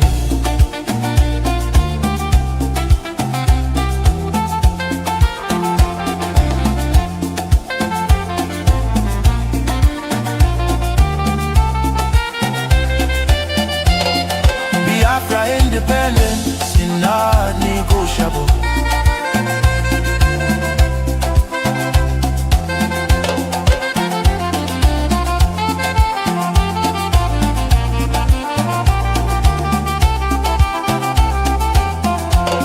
Biafra leaves. Today Nigeria is in confusion. Jihadist terrorists from home. Though Biafra land, they protest and ask for their freedom. What the Nigerian terrorist government do? They arrest them, kill them, shoot them. So for that reason, we have a government in exile, so we can fight from abroad. Thank you very much, Honorable Minister of Information. And we're also going to bring 1 or 2, 3 videos on the screen. Those that Nigerian terrorist state need to go after, because they actually sponsor the insecurity. But is that the reason why the Nigerian terrorist state are not going after Sheikh Gumi? Minister of Information, please, can you bring the video of Sheikh Gumi to the screen? Thank you very much. They are, yes, they are physical and everything. They are Fulanis. Of Nigerian extraction. Oh, you know, they're Nigerians. No doubt about that. They are Nigerians. Yes, in fact, some of them have parents in the town. So why, for those who say some of these criminal elements are non-Nigerians who move through the ECOWAS territory yes, into Nigeria, is that true? What happened is, you see, as I've said now, we are having an ethnic war. The Fulani nomadic feels his existence is threatened. So what they do is, when they have a war, they call other Fulanis from other countries, irrespective of where they are. Fulani is Fulani. They go to defend their kinsmen. Then disperse, each one goes back to his roga. So that's why they transit the borders just for an operation and go back. But if there is calm and there's peace, you will not see this kind of incursion of foreign elements into the nation. And that's why it's very important. The government is very proactive in this issue. Let's go in, let's educate them, let's register them, let us do what we do to others.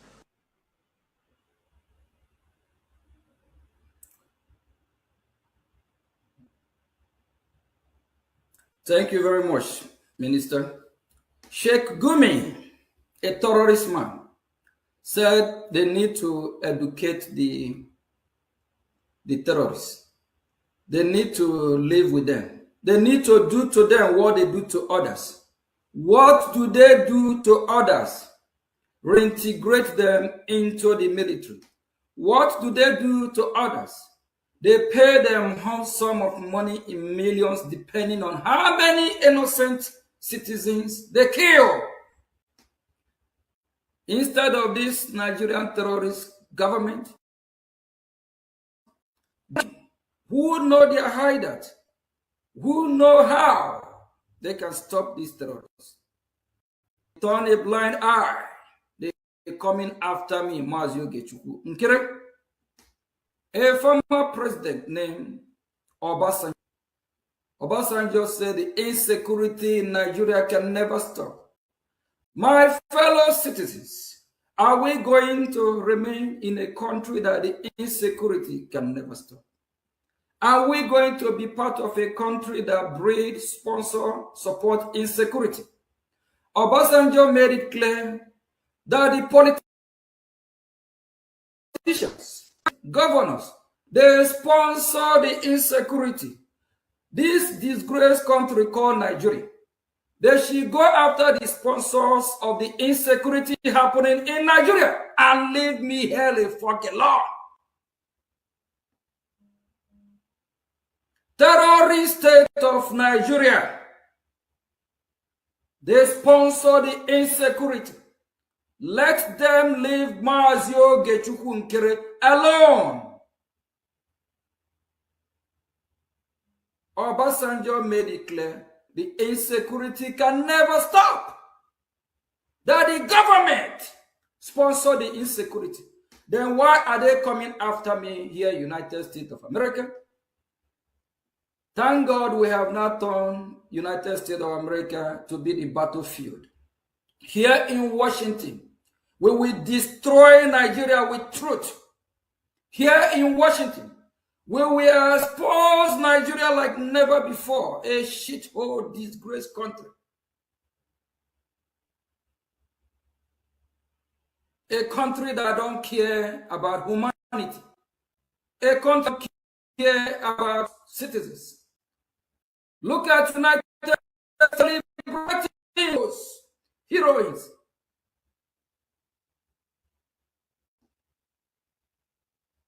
We as Biafrans, what are we going to say we will remember Nigeria that they have done for us? Is it the better life they gave us?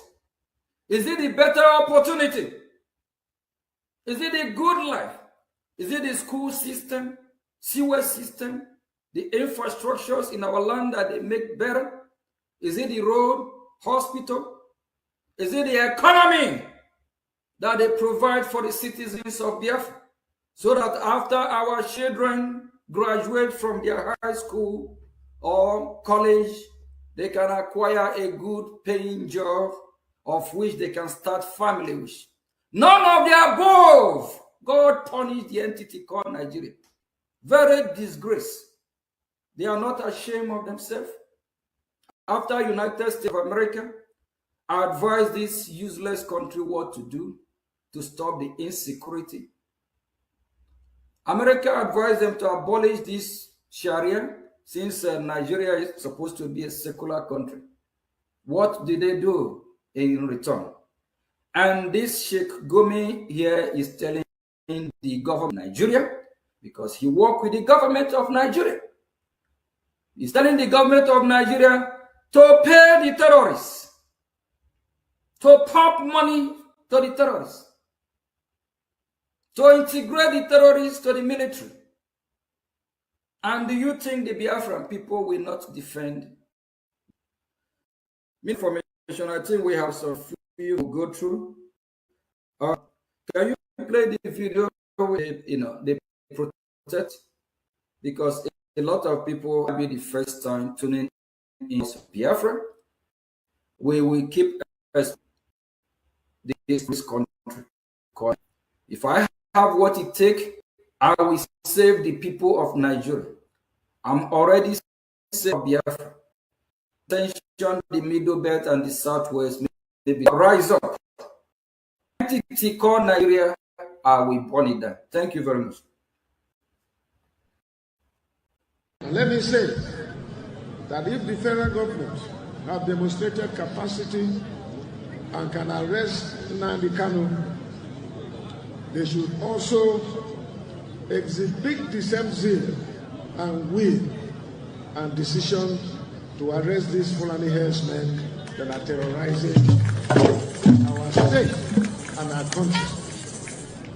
Let that be done. These ones are living here with us, but if Nnamdi Kanu can be arrested from a foreign land, I believe that the federal government will exhibit the same will. They will arrest Fulani herdsmen, especially Meyakiala, who have owned up to the killings in Benue State and have continued to terrorize our land. It is laughable and unfortunate when I heard that Meyakiala are calling Nnamdi Kanu a terrorist, someone who is fighting for the liberation of his people is being called a terrorist by terrorist organization called Meyakiala and Fulani herdsmen. So federal government should rise up to its responsibility and arrest this one. I have no problem in trying Nnamdi Kanu. Due process should be followed and let there be justice. If he has committed any offense, let there be justice. But the federal government must also do justice by arresting Fulani herdsmen who have been terrorizing our land, who have created so much problems and pains and challenges to our economy, to our security, to our unity. If federal government doesn't do that, it means they are not serious. Thank you. Thank you very much, Minister of Information.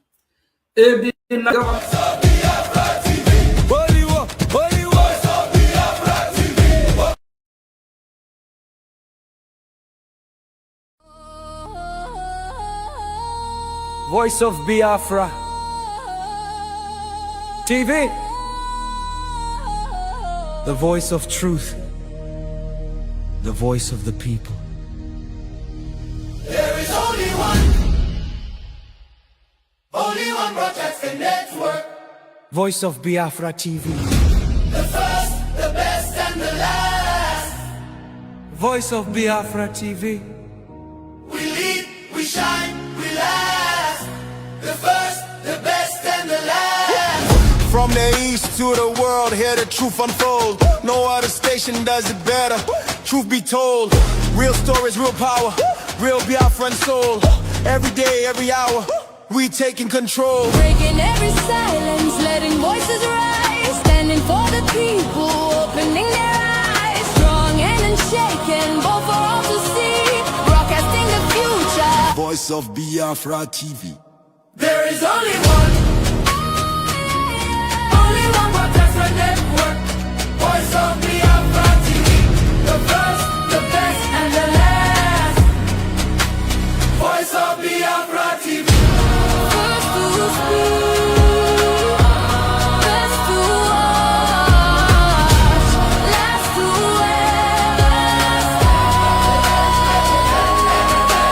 Voice of Biafra TV. Voice of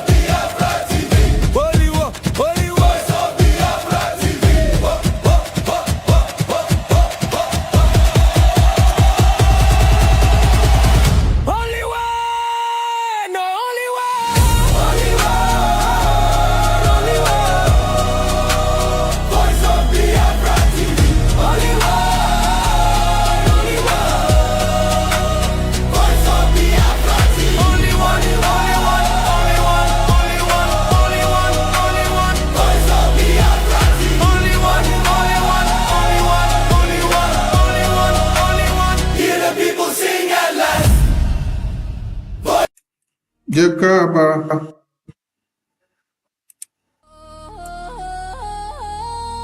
Voice of Biafra TV,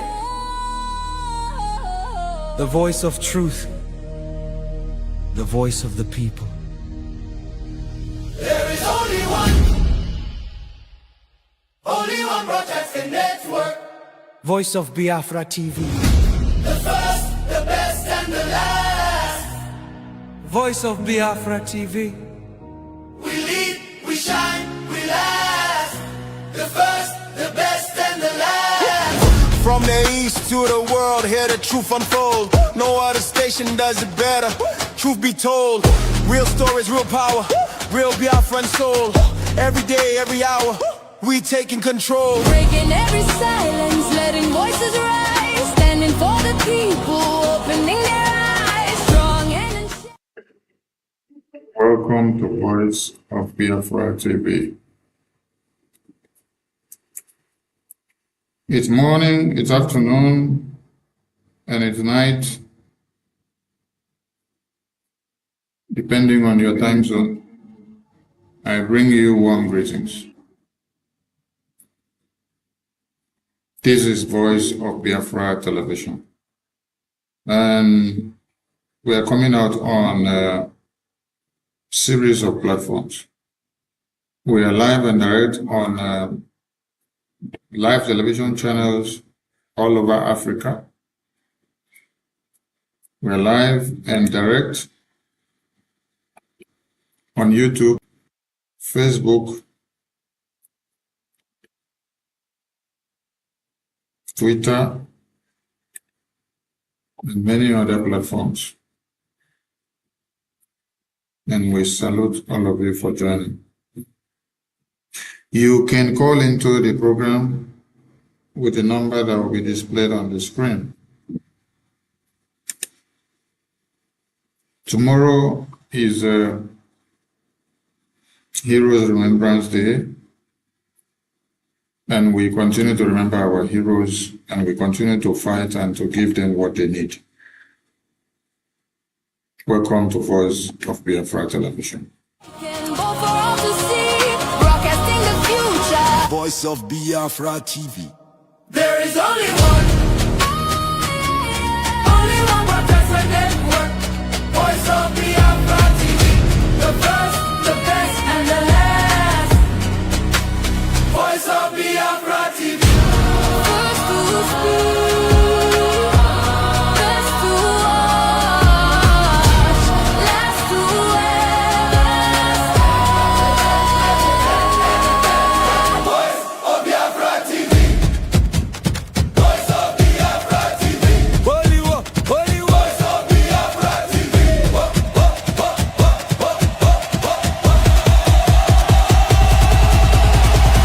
Holy war, no holy war. Holy war, holy war. Voice of Biafra TV. Holy war, holy war. Voice of Biafra TV. Only one, only one, only one, only one, only one, only one. Voice of Biafra TV. Only one, only one, only one, only one, only one, only one. Hear the people sing at last. Voice of Biafra TV.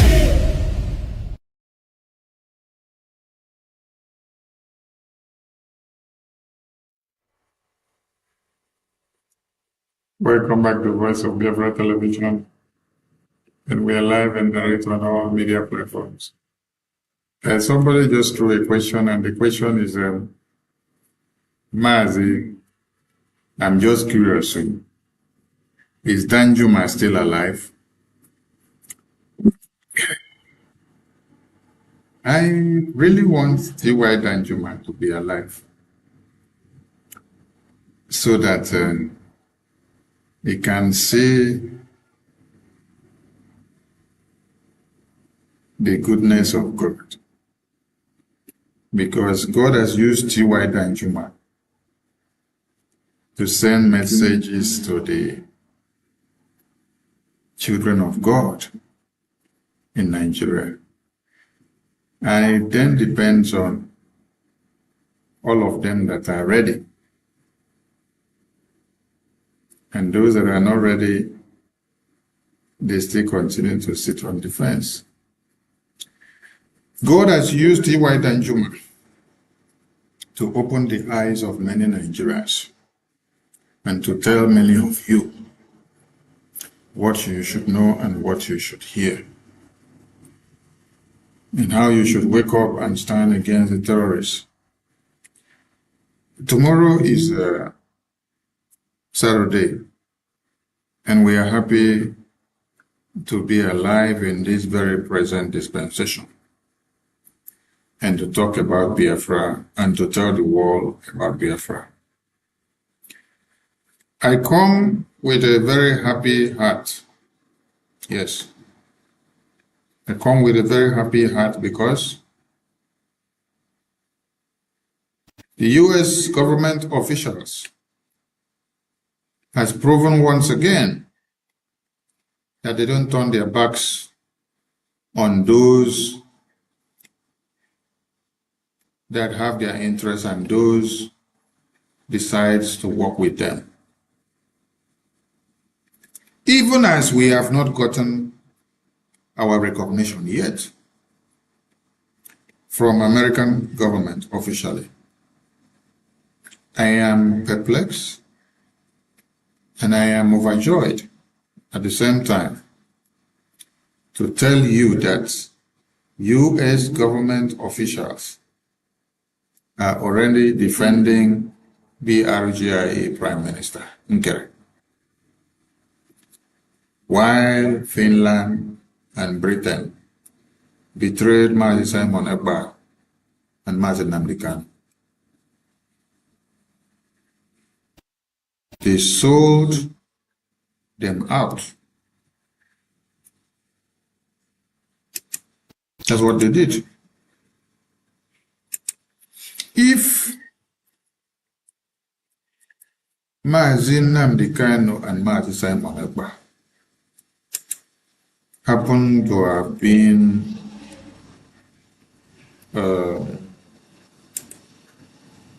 UK citizens and Finland citizens, then these same countries betrayed them and gave them out to be picked by Nigerian terrorist governments. It's a very big shame.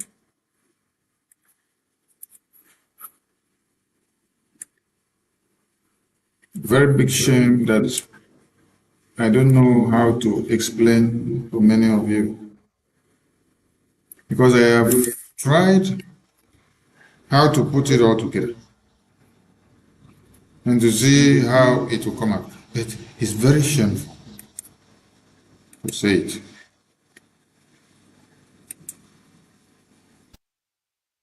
But here I am.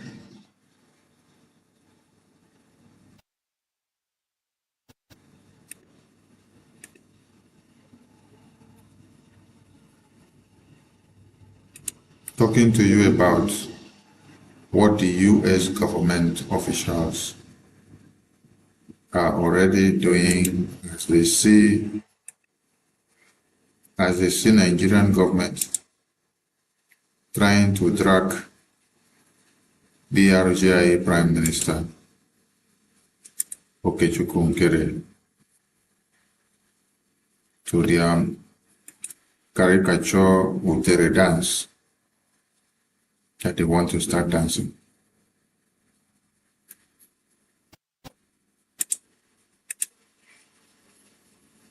So interesting to see that a country that values your existence can protect you and keep you away from the foreign terrorist that wants to come and pick you. That is why they say where America leads,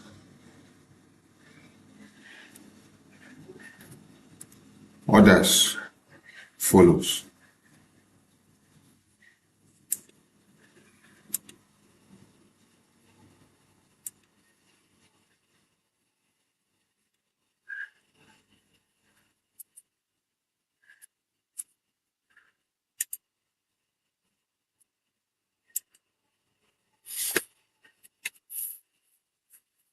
The line is open to those that want to call in, because this program is unannounced and we are coming on an impromptu, because tomorrow we have a series of events, and with the joy in our hearts, we cannot fold our arms just to watch and see things that are happening and go just like that. America is where you have to be and speak for freedom. America is where you speak for freedom and you will be protected. America is where you will speak for the freedom of mankind and your rights will be protected. Finland government and UK government, up till today, I have not seen one official of the Finland parliament or the UK parliament come out to lambast Nigerian terrorist government for kidnapping their citizens.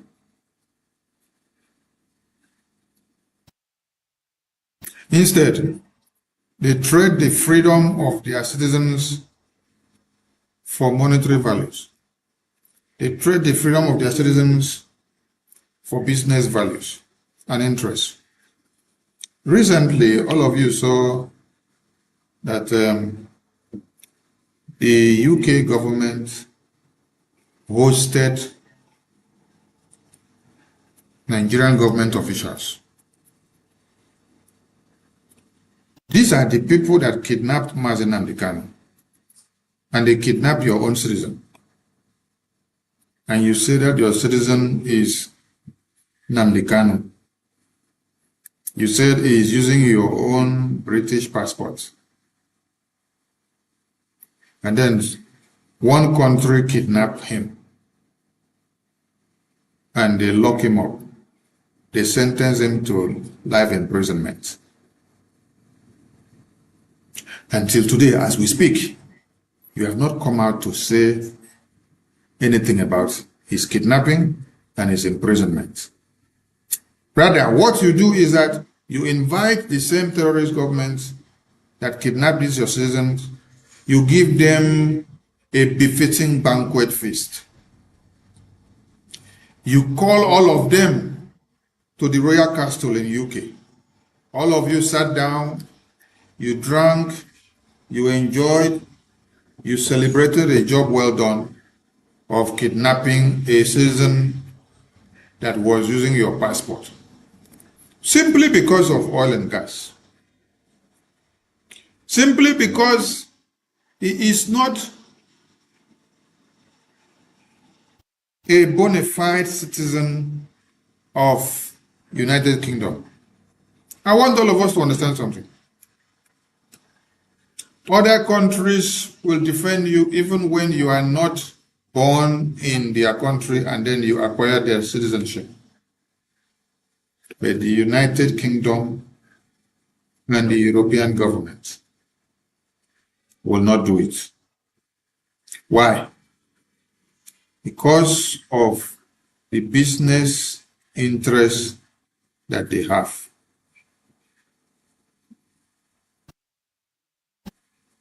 Because of the business interests of America and Nigeria, America decided to put the lives of the babies, women, and children as a priority.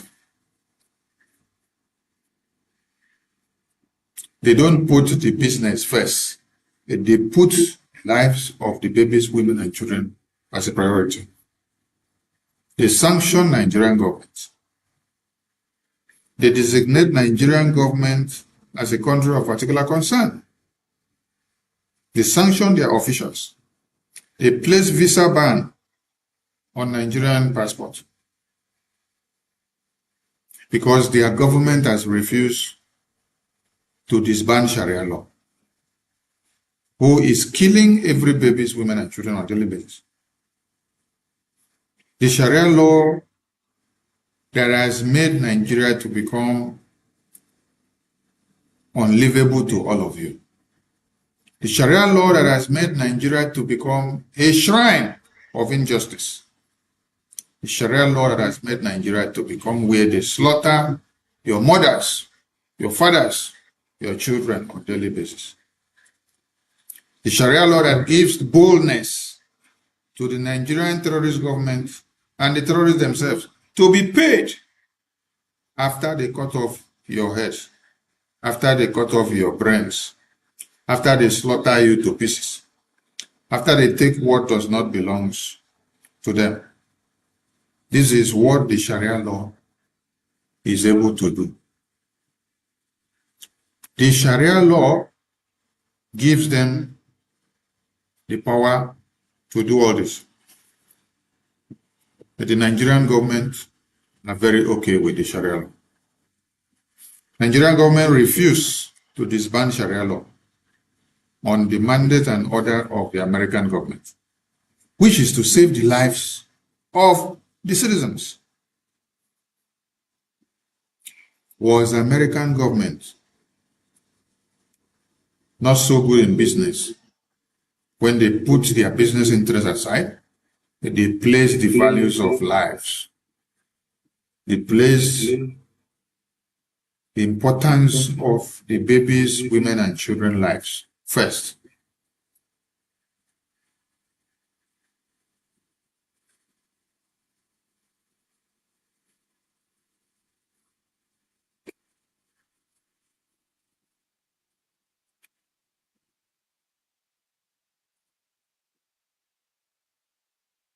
But what UK government does, or Britain does, is that your life is not important.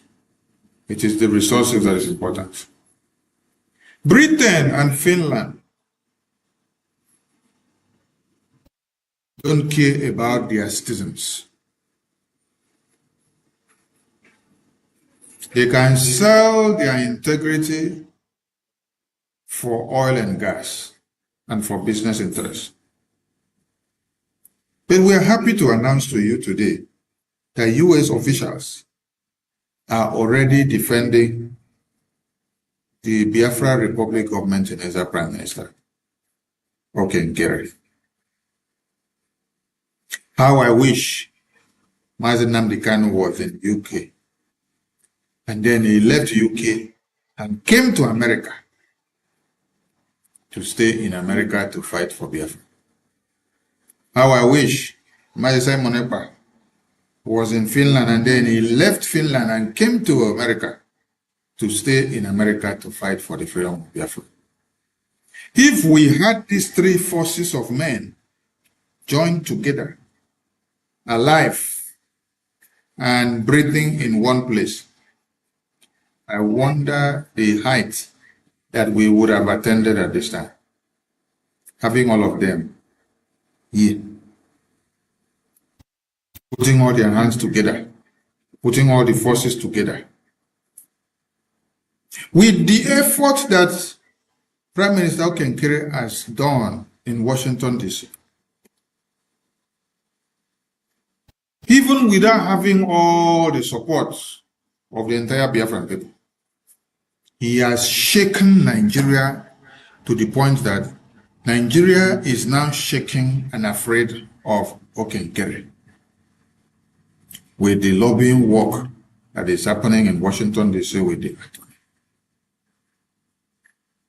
to the point that Nigerian government now wants to use their lobbyists, the ambassador that they just brought, and all the people that they are working with to look for a way of implicating Prime Minister Nkere and to push him to the American prison for them to send him back to them in Nigeria. It cannot happen. US officials are already speaking and defending Prime Minister Nkere. That is the surprising thing that everybody should say. Those of you that do not appreciate or take what we are doing very seriously, I want to ask you, when has your own government in your own country stood up to defend you? An official of parliament of your own country stood up to speak to defend you. Whether in your small crime that you commit, or you coming out to say you are declaring and standing for Biafra in that your country. I'm asking you a very simple question. When did that your country officials come out to stand to say they are defending you because you're fighting for Biafra? Do you know what it means for US officials to take the front stage to come and defend the Prime Minister of the Biafra Republic of Nigeria? He's defending Biafra for us. He's talking for Biafra. Why? Because we have already made them to understand what Nigeria is all about. We have already educated them that Nigeria is a shrine of injustice. We have made them to understand that Nigeria was built to destroy humanity. Nigeria was built to even destroy America. Nigeria was built to be used as a pivot to project every projectile of missiles to come down to America to kill and destroy America. This is the Nigeria of today, the way it has been designed. If Prime Minister Nkere is in America and Nigerian government have the guts to go after him in America,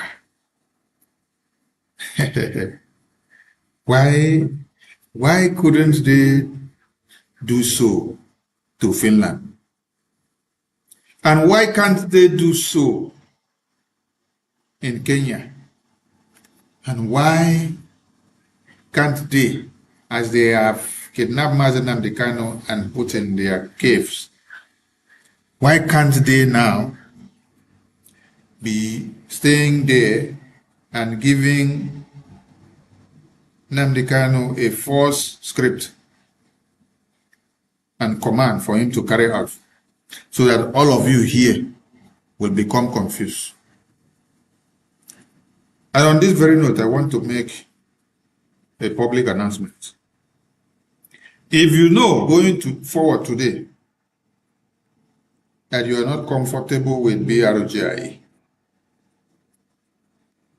and you love to be a slave,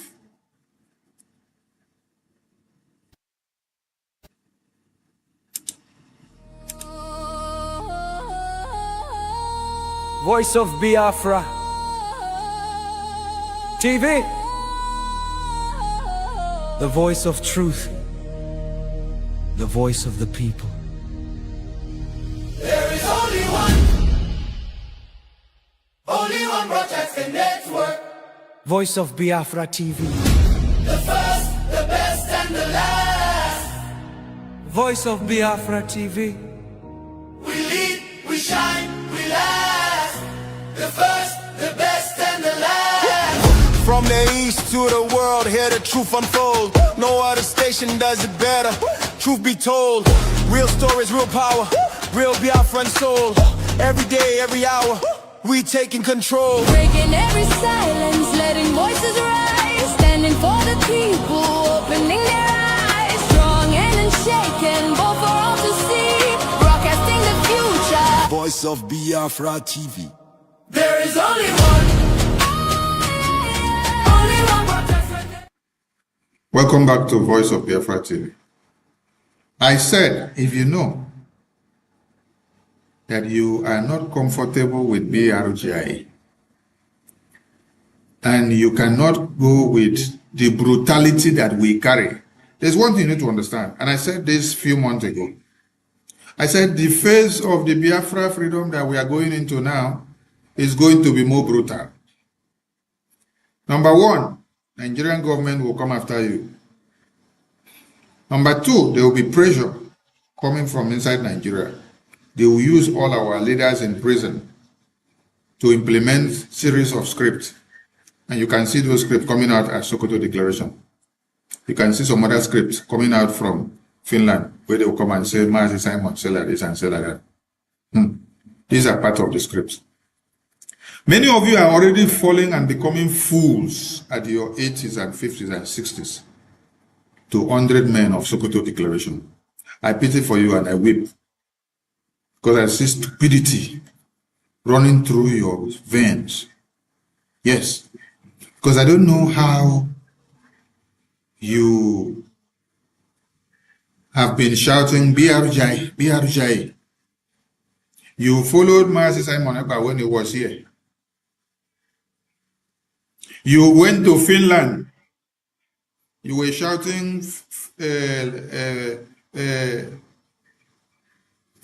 Helsinki Declaration. Later you shout Lati Declaration. You carry Biafra flag and you carry charter. You carry the declaration document and you are shouting nonsense. Say Biafra, Brgie, Biafra, Brgie. And then all of a sudden, British government, European government, Nigerian government launch a different template and tell you that your freedom is inside prison. That all of you must go to prison and wait and take order from prison. And then with your stupid brain, you now start going to prison. All of a sudden, the Brgie that have been working to see the release of Mazi Nnamdi Kanu is no more in your head again. It has become irrelevant. It is 100 men of Sokoto Declaration prison that is the mandate to you. I weep for your stupidity.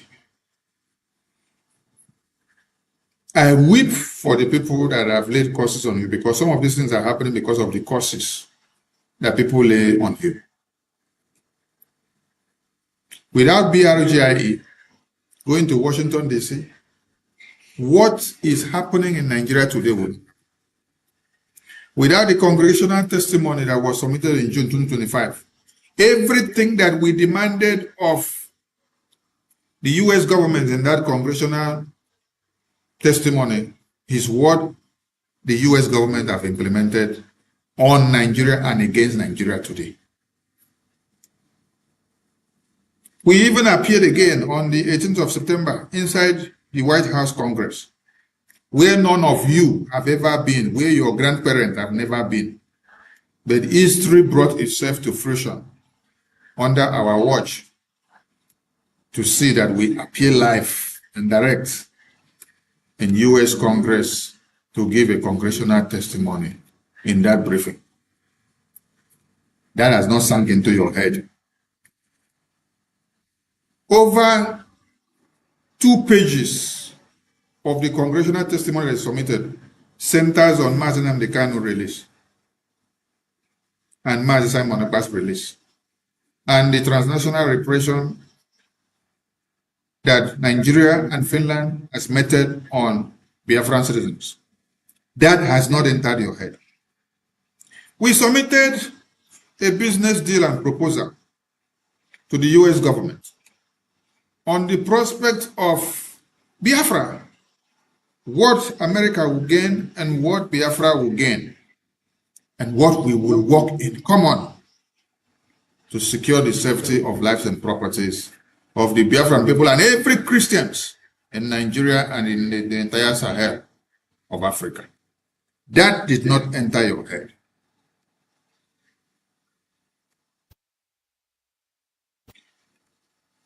Recently, we've had American government officials, not just journalists, not just normal writers, not just people that just speak in the street. No, U.S. government officials on live interview, speaking to you on Voice of Biafra television, educating you and making you to understand that what you are doing is creating effect, that Nigeria are feeling the pain.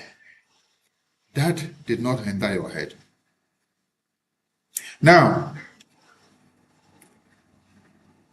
because of the effectiveness of Brgie, Tinubu government have gone kaka, seeing that they kidnap Mazinam Dekan, they kidnap Mazai Moneba. They are hunting down Biafrans in the homeland on a daily basis. But that has not stopped the effectiveness of Biafra Republic government in exile. With the new prime minister in office, going extra woto. That has not entered your brain. It means you are daft and you are dumb and you are cursed. And I don't know how the curses that were laid on you will be delivered of you. So if at this very time, you don't see the effectiveness of Brgie, and it is Sokoto Declaration manuscript, and the one that is Finland prison manuscript, that is what you want to use. I am sounding it as a warning before all of you will start shouting that Sonia Barawa is shattering the table. That is what all of you normally say. That is what Ngozi was saying. That is what Imam Amuku was saying. That is what Choma and Bryson are saying. That is what Jory, Roby, the rest of them are crying. Some of you that are still pretending to be inside BRGIE now. Sounding a warning to everybody. And media team, you guys should try to cut this very part and chain it. If you know you cannot contend with the pressure that is coming from the Nigerian government, after you seeing that Nigerian government is launching attack to kidnap Prime Minister of Brgie inside Washington, D.C., to lock him up and bring him to Nigeria to them. If you know you cannot stand the pressure, pack your load and leave Brgie, because the day that I will open the Pandora box, it will be very, very disastrous. Yes. We don't want idiots. You know what idiot means? Idiots, we don't want idiots in Brgie going forward, especially in the cabinet. Idiots are people that while they are slaughtering dead bodies of our babies and shattering them all over the place in the communities, they don't care. Idiots are people that when the Nigerian government is hunting down your prime minister in Washington, D.C., it is not important to you. You don't care. When they have taken Mazinam Dekano, your IPOB leader, and they have taken Mazai Moneba, your former prime minister, now they are after your active prime minister in Washington, D.C. It's not a problem to you. That means you are an idiot. You are a misplaced priority in BRGIE. So if you know what is good for you, pack your load now and go. If you know that your work is to cause chaos and to look for trouble where there is none and to form another cabal and to create another accountability group of accountability group 3 that will come to emerge later, pack your load now and start living. Because when Sonny will open the Pandora box, it will not be peaceful. Yes. Because the same way you people plan how to launch the second accountability group, this is how it all started.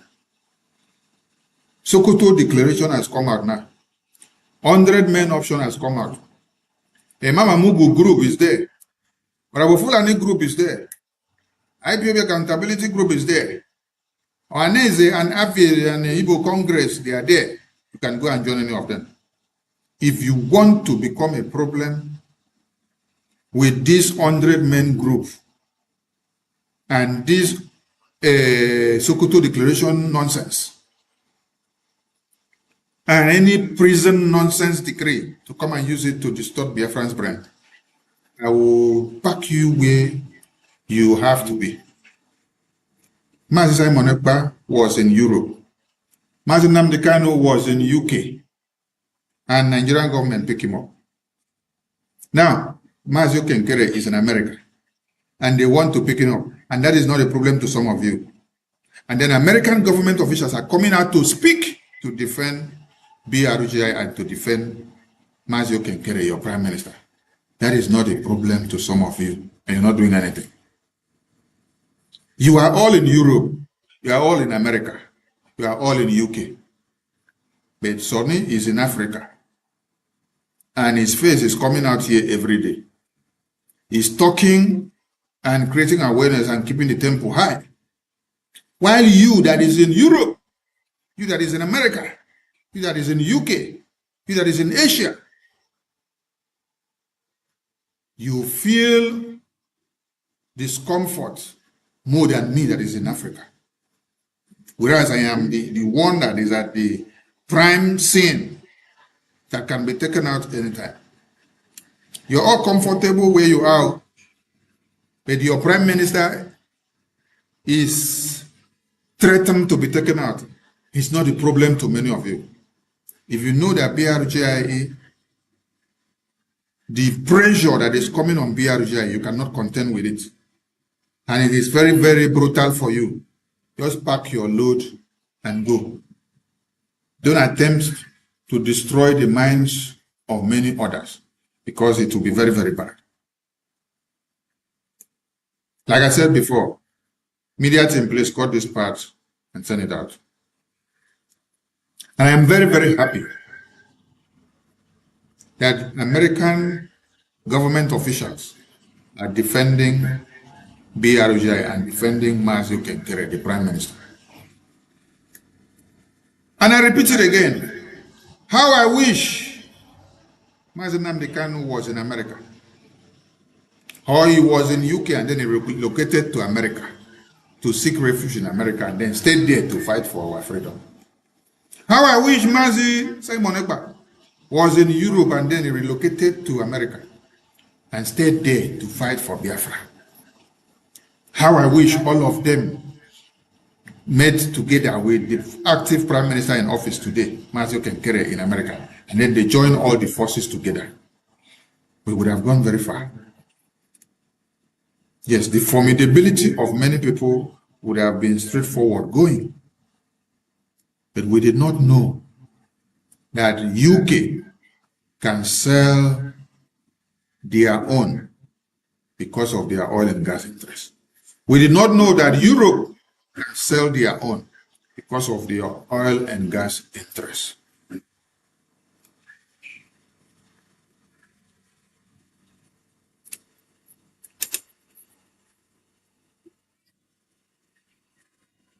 This is how far American lawmakers, American officials are ready to defend and are defending Biafra. Can you see that? I want to ask you where you saw that the British government defended Mazi Nnamdi Kanu like this. I want to see where you saw that the European government defended Mazi Simon Ekpa like this. If you see anyone, please bring it out. We want to see. This is the active Prime Minister of BRGI, Honorable Okechukwu Nkere.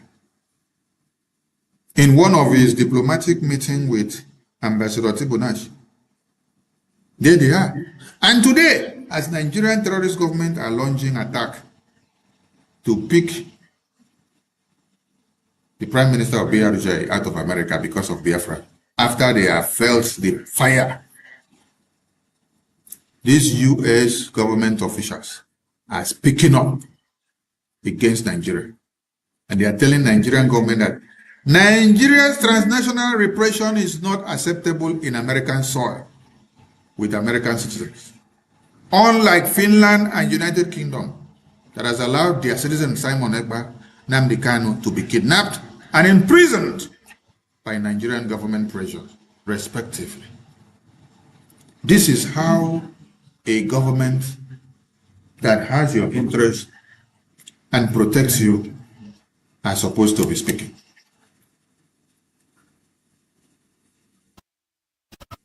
That is why I'm very proud of all of you that are in America. When Mazi Nnamdi Kanu said that many of you in America were stationed there to work for Biafra to come, I am already seeing it now. And I'm seeing the fulfillment in all of you. That is why some people in other countries and other continents, they may become useless. But all of you in America are standing very strong. Because you have a defined mandate. Yes. While some other groups and some other people in other countries are planning of how to overthrow the government, how to create accountability group, how to come out and tell the Prime Minister that he is not doing well, that they can do better than him. But yet they are in Europe, they are in UK, they are in Asia. You cannot see what they have done. For many years that they have been in those countries, you cannot see what they have done. Their country, number one, cannot even guarantee them the safety to do anything. They themselves cannot also make themselves available to do anything.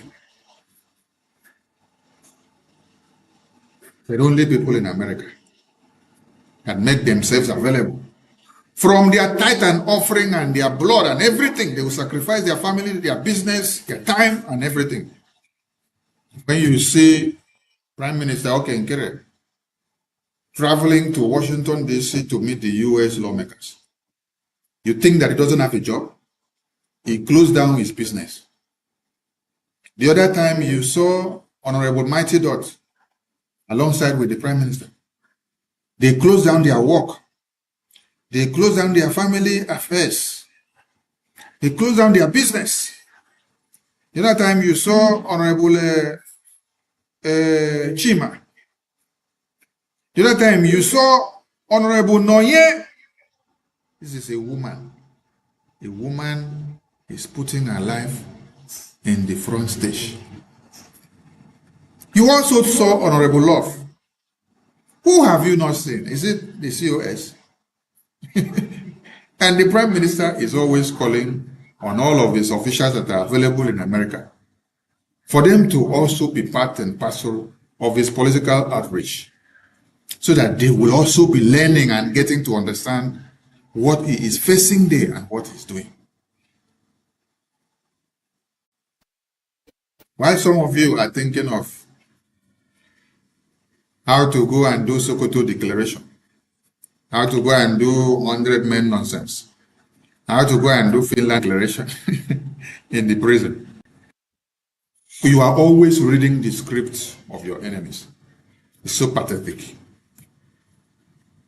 I am happy to see that U.S. lawmakers, U.S. officials are defending Biafra Prime Minister. If our own Prime Minister, Simon Ekpa, had this kind of officials in Finland, he would not be in prison today. If our own Onyendu, Nnamdi Kanu, had this kind of officials in his country, he will not be in prison today. He will not have been kidnapped. Some of you don't know the implication of what just happened. You don't understand what has happened in the spiritual realm and also in the physical realm. To see that members of Parliament of America are defending Biafran government in exile Prime Minister, a country that has not gotten their independence yet, a country that is still fighting for recognition, a country that is coming to have diplomatic engagements with the U.S. lawmakers. They are already placing them in a very important position. They are already protecting their interests. They are already watching them away from danger. As Nigerian government shoots their bullets, US lawmakers reply and defend to tell you that this is not Finland. You cannot do what you have done to Finland citizen Maisai Monaba and British citizen Martin Ambikano in American soil. It is not done. How they think they switch you for body, how they switch you for belly. That's what I'm supposed to hear from all of you. Please, as I'm speaking, if you want to call into the program, you can call in. Don't wait for me to finish talking, because maybe as I finish talking now, something will come up, then I will have to run out of the studio. So the line is open. You can be calling as I'm talking to air your views, because I don't have much time to spend here tonight. And I appreciate all of you. Continue to support Biafra Republic government in exile, because this is the only authentic government that we have seen that the US government recognizes, and they are working hand in hand with them.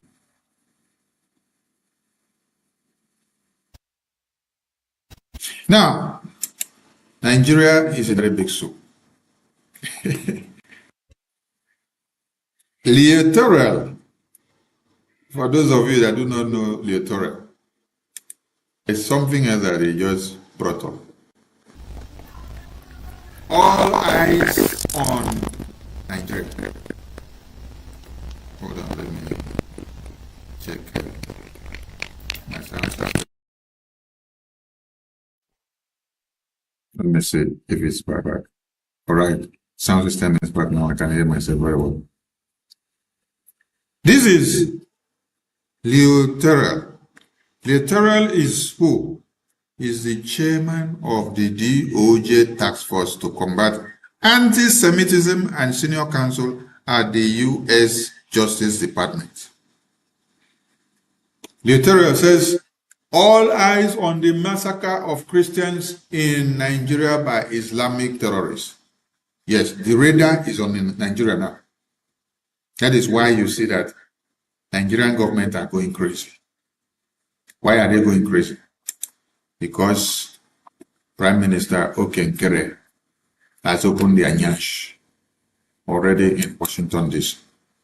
Just look at what is on the screen. Check out the numbers of government officials that I showed them. That is not all, though. I'm just showing the small one now, make you see. Just showing the small one for you to see. That's showing up.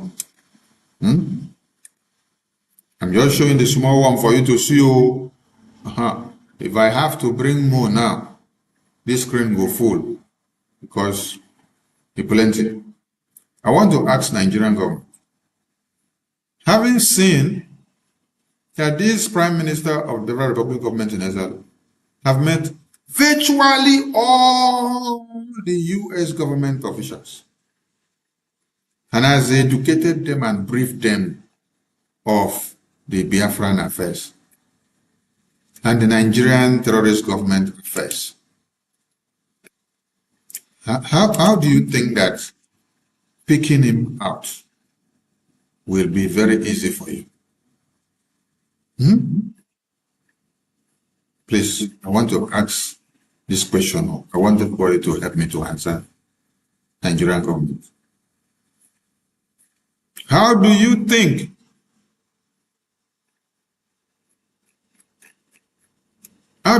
Nigerian government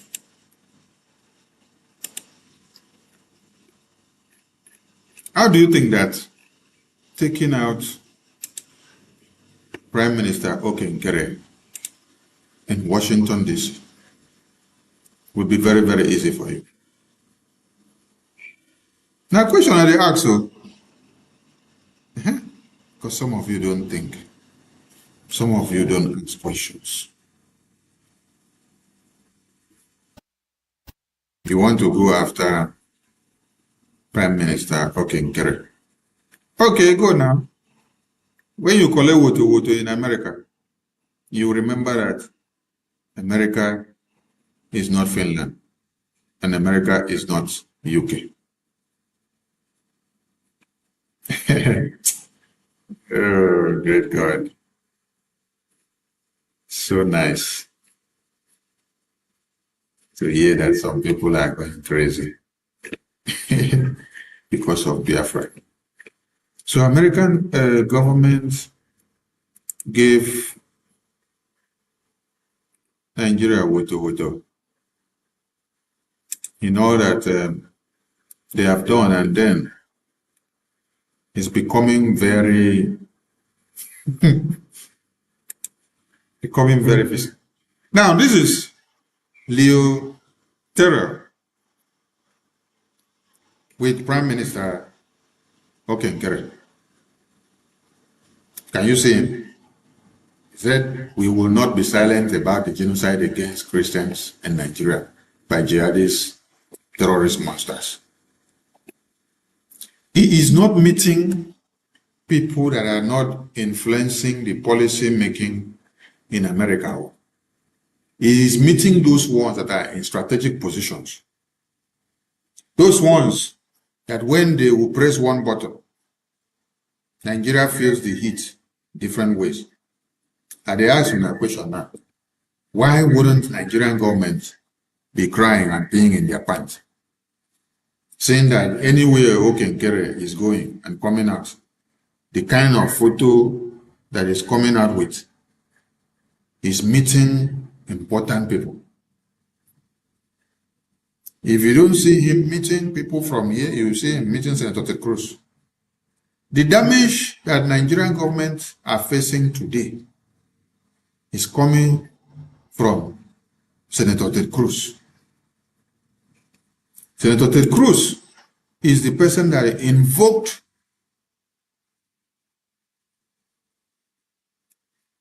the Global Magnitstic Act legislation against Nigeria.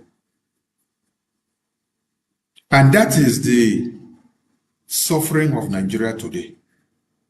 Because this genocide has been happening for decades. Nobody took it serious.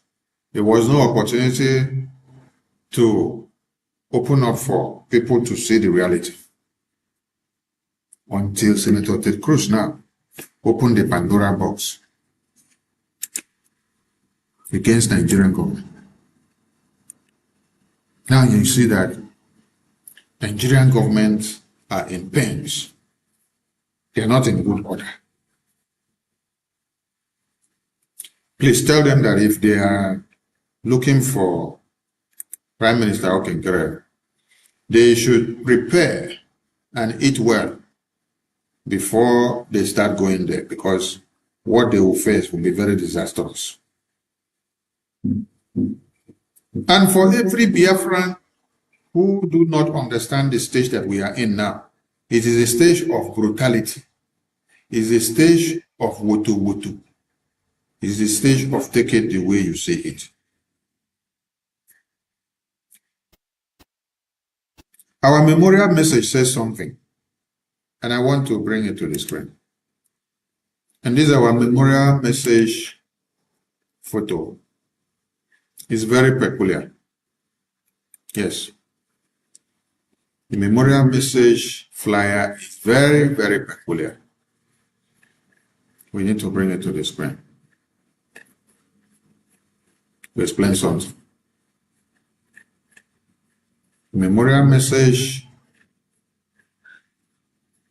is very, very peculiar. Here is the memorial message. The reason why the memorial message is very peculiar is that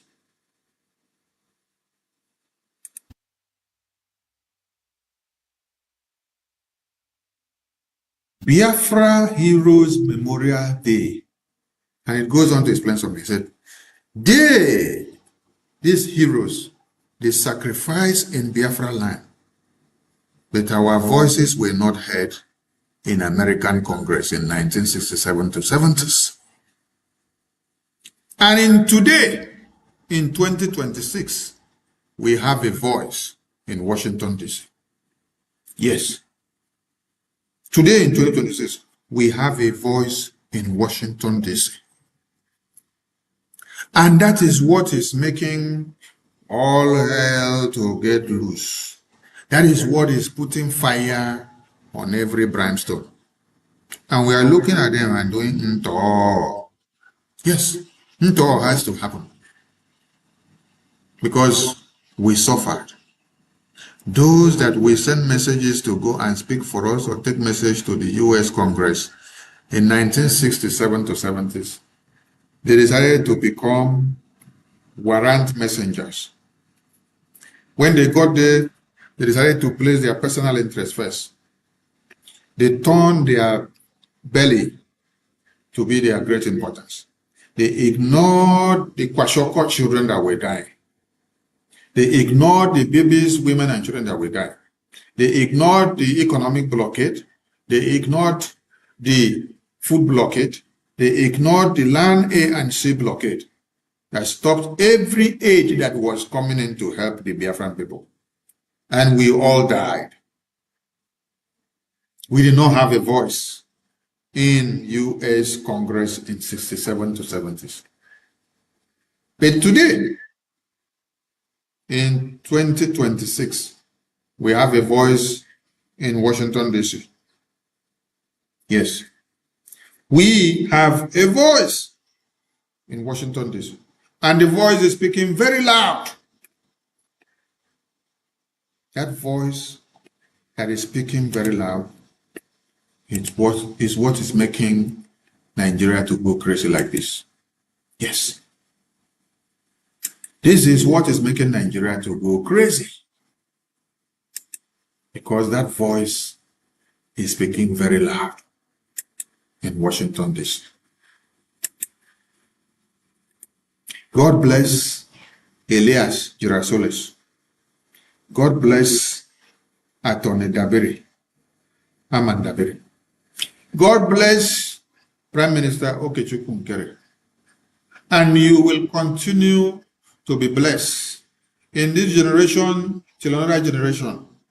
Your children, your lineage will be blessed for making yourself the servant of the Biafran people, for sacrificing your life, for sacrificing your business, for sacrificing your family, for sacrificing your comfort, for sacrificing everything that you have worked for in America. I'm not talking about just yourself or your life. No. When I mean sacrificing everything that you have worked for in America, your life savings, your family, your business, your future, everything, you risked it for Biafra. In the America of today, which we know that if you don't have the balls to stand before the powers that be, you cannot speak and you cannot make a difference. But you, Okechukwu Nkere, Okechukwu Kamma, the God of Biafra, has placed you in America to do what we did not have in 67 to 70s. Some people say, you don't speak grammar well. When you now started speaking grammar now, they start going angry. Some people said, you know, go school. You did not tell them that you go school, but you are doing something that people that did not go to school have not been able to do for the past 50 years. People that claim that they have gone to school for the past 50 years, they have not been able to make Mazi Nnamdi Kanu to have any handshake with any of the U.S. lawmakers, to have any meeting for the past 20 years.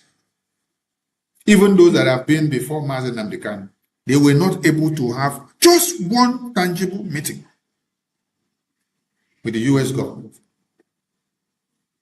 Is it not Mazi Nnamdi Kanu that is in prison today? Is it not Mazi Nnamdi Kanu that is in prison today? If all of you were doing everything possible and giving them all that they needed, would they be in prison? Would they be sabotaged and locked up? Anyway, God says, when one door opens, another one. And when one door closes, another one opens. Maybe if Mazi Nnamdi Kanu is not in prison, Mazi Monekpa was not also put into prison, maybe we will not climb to the next stage. Because it was when they kidnapped Mazi Nnamdi Kanu that God opened the eyes of Mazi Monekpa to come with the new dimension. As Mazi Monekpa now was now kidnapped and locked up, God now catapults Nkere from where he was, where he was very calm and quiet. He was not very troublesome, but now he has become extra troublesome. He is giving Nigeria trouble everywhere. Nigeria are crying now because of Nkere. And they are now looking for a way to kidnap him, to take him to Nigeria, which cannot happen, not in this generation, when the US lawmakers are already standing up to speak for him. They are already standing up to defend him. Hey, Nigeria, also to go, the sacrifice in Biafra land that these men and women did, but their voices were not heard in American Congress in 1967 to 1970s.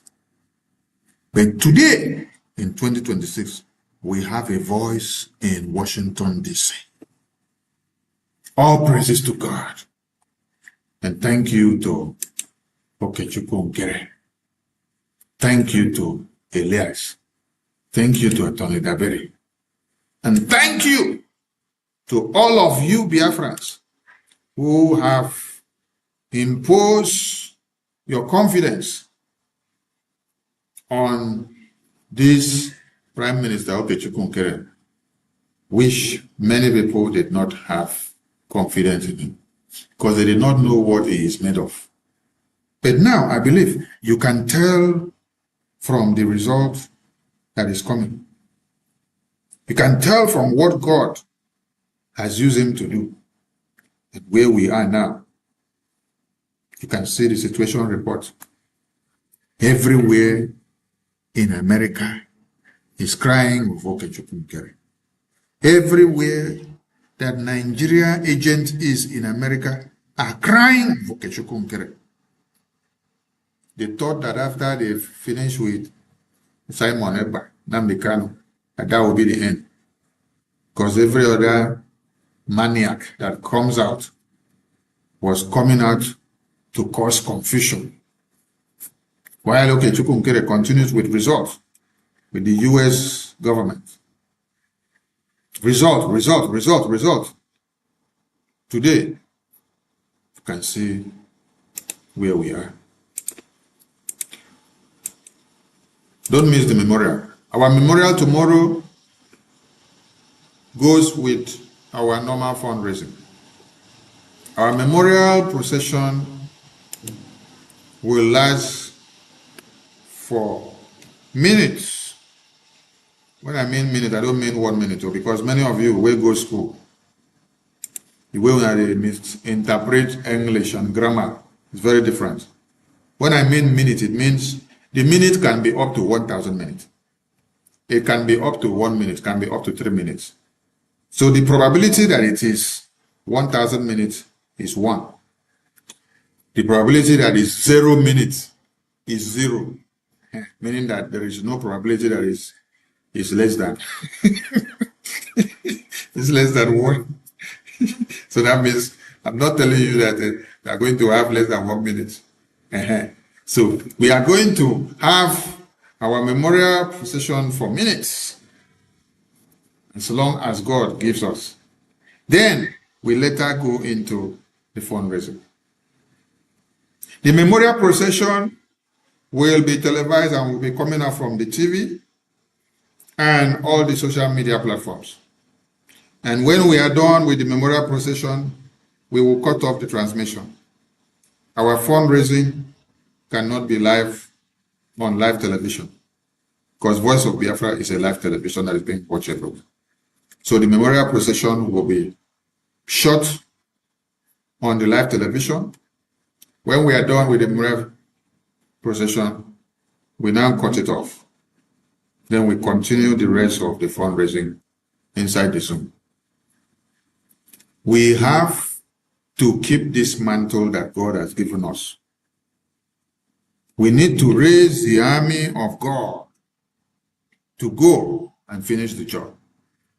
General Obosi said he is donating his 10% of his book's proceeds to support the government of God for the children of God to get the freedom. And he said he is also imploring all of you to do same in paying it as tithe and offering, because it is the tithe and offering that you offer to God to save the children of God in the cause of Biafra. So come with your very big purse and come and give your own quota to support the works of these heroes which they started, so that we can take it to a finishing and lasting end. We don't want to leave it halfway, because they gave us a responsibility. They passed the baton to us, and we have to take it down to the final destination. There is something else I want to address before I take my leave. I have seen many of you, you slept and you woke up, you jump into the media, and then you bumped into BBC publication. BBC published something and they said they are publishing about Biafra story. And then the author or the person that projected the narrative or the story happens to carry a Yoruba name. Yes. And then I see the enragement in all of you on the social media. Many of you say, oh, a Yoruba person should not be the one to tell our story. BBC should not be the one to tell our story. Somebody that did not witness the war, do not know anything about the war, should not be the one to tell our stories. And I'm going to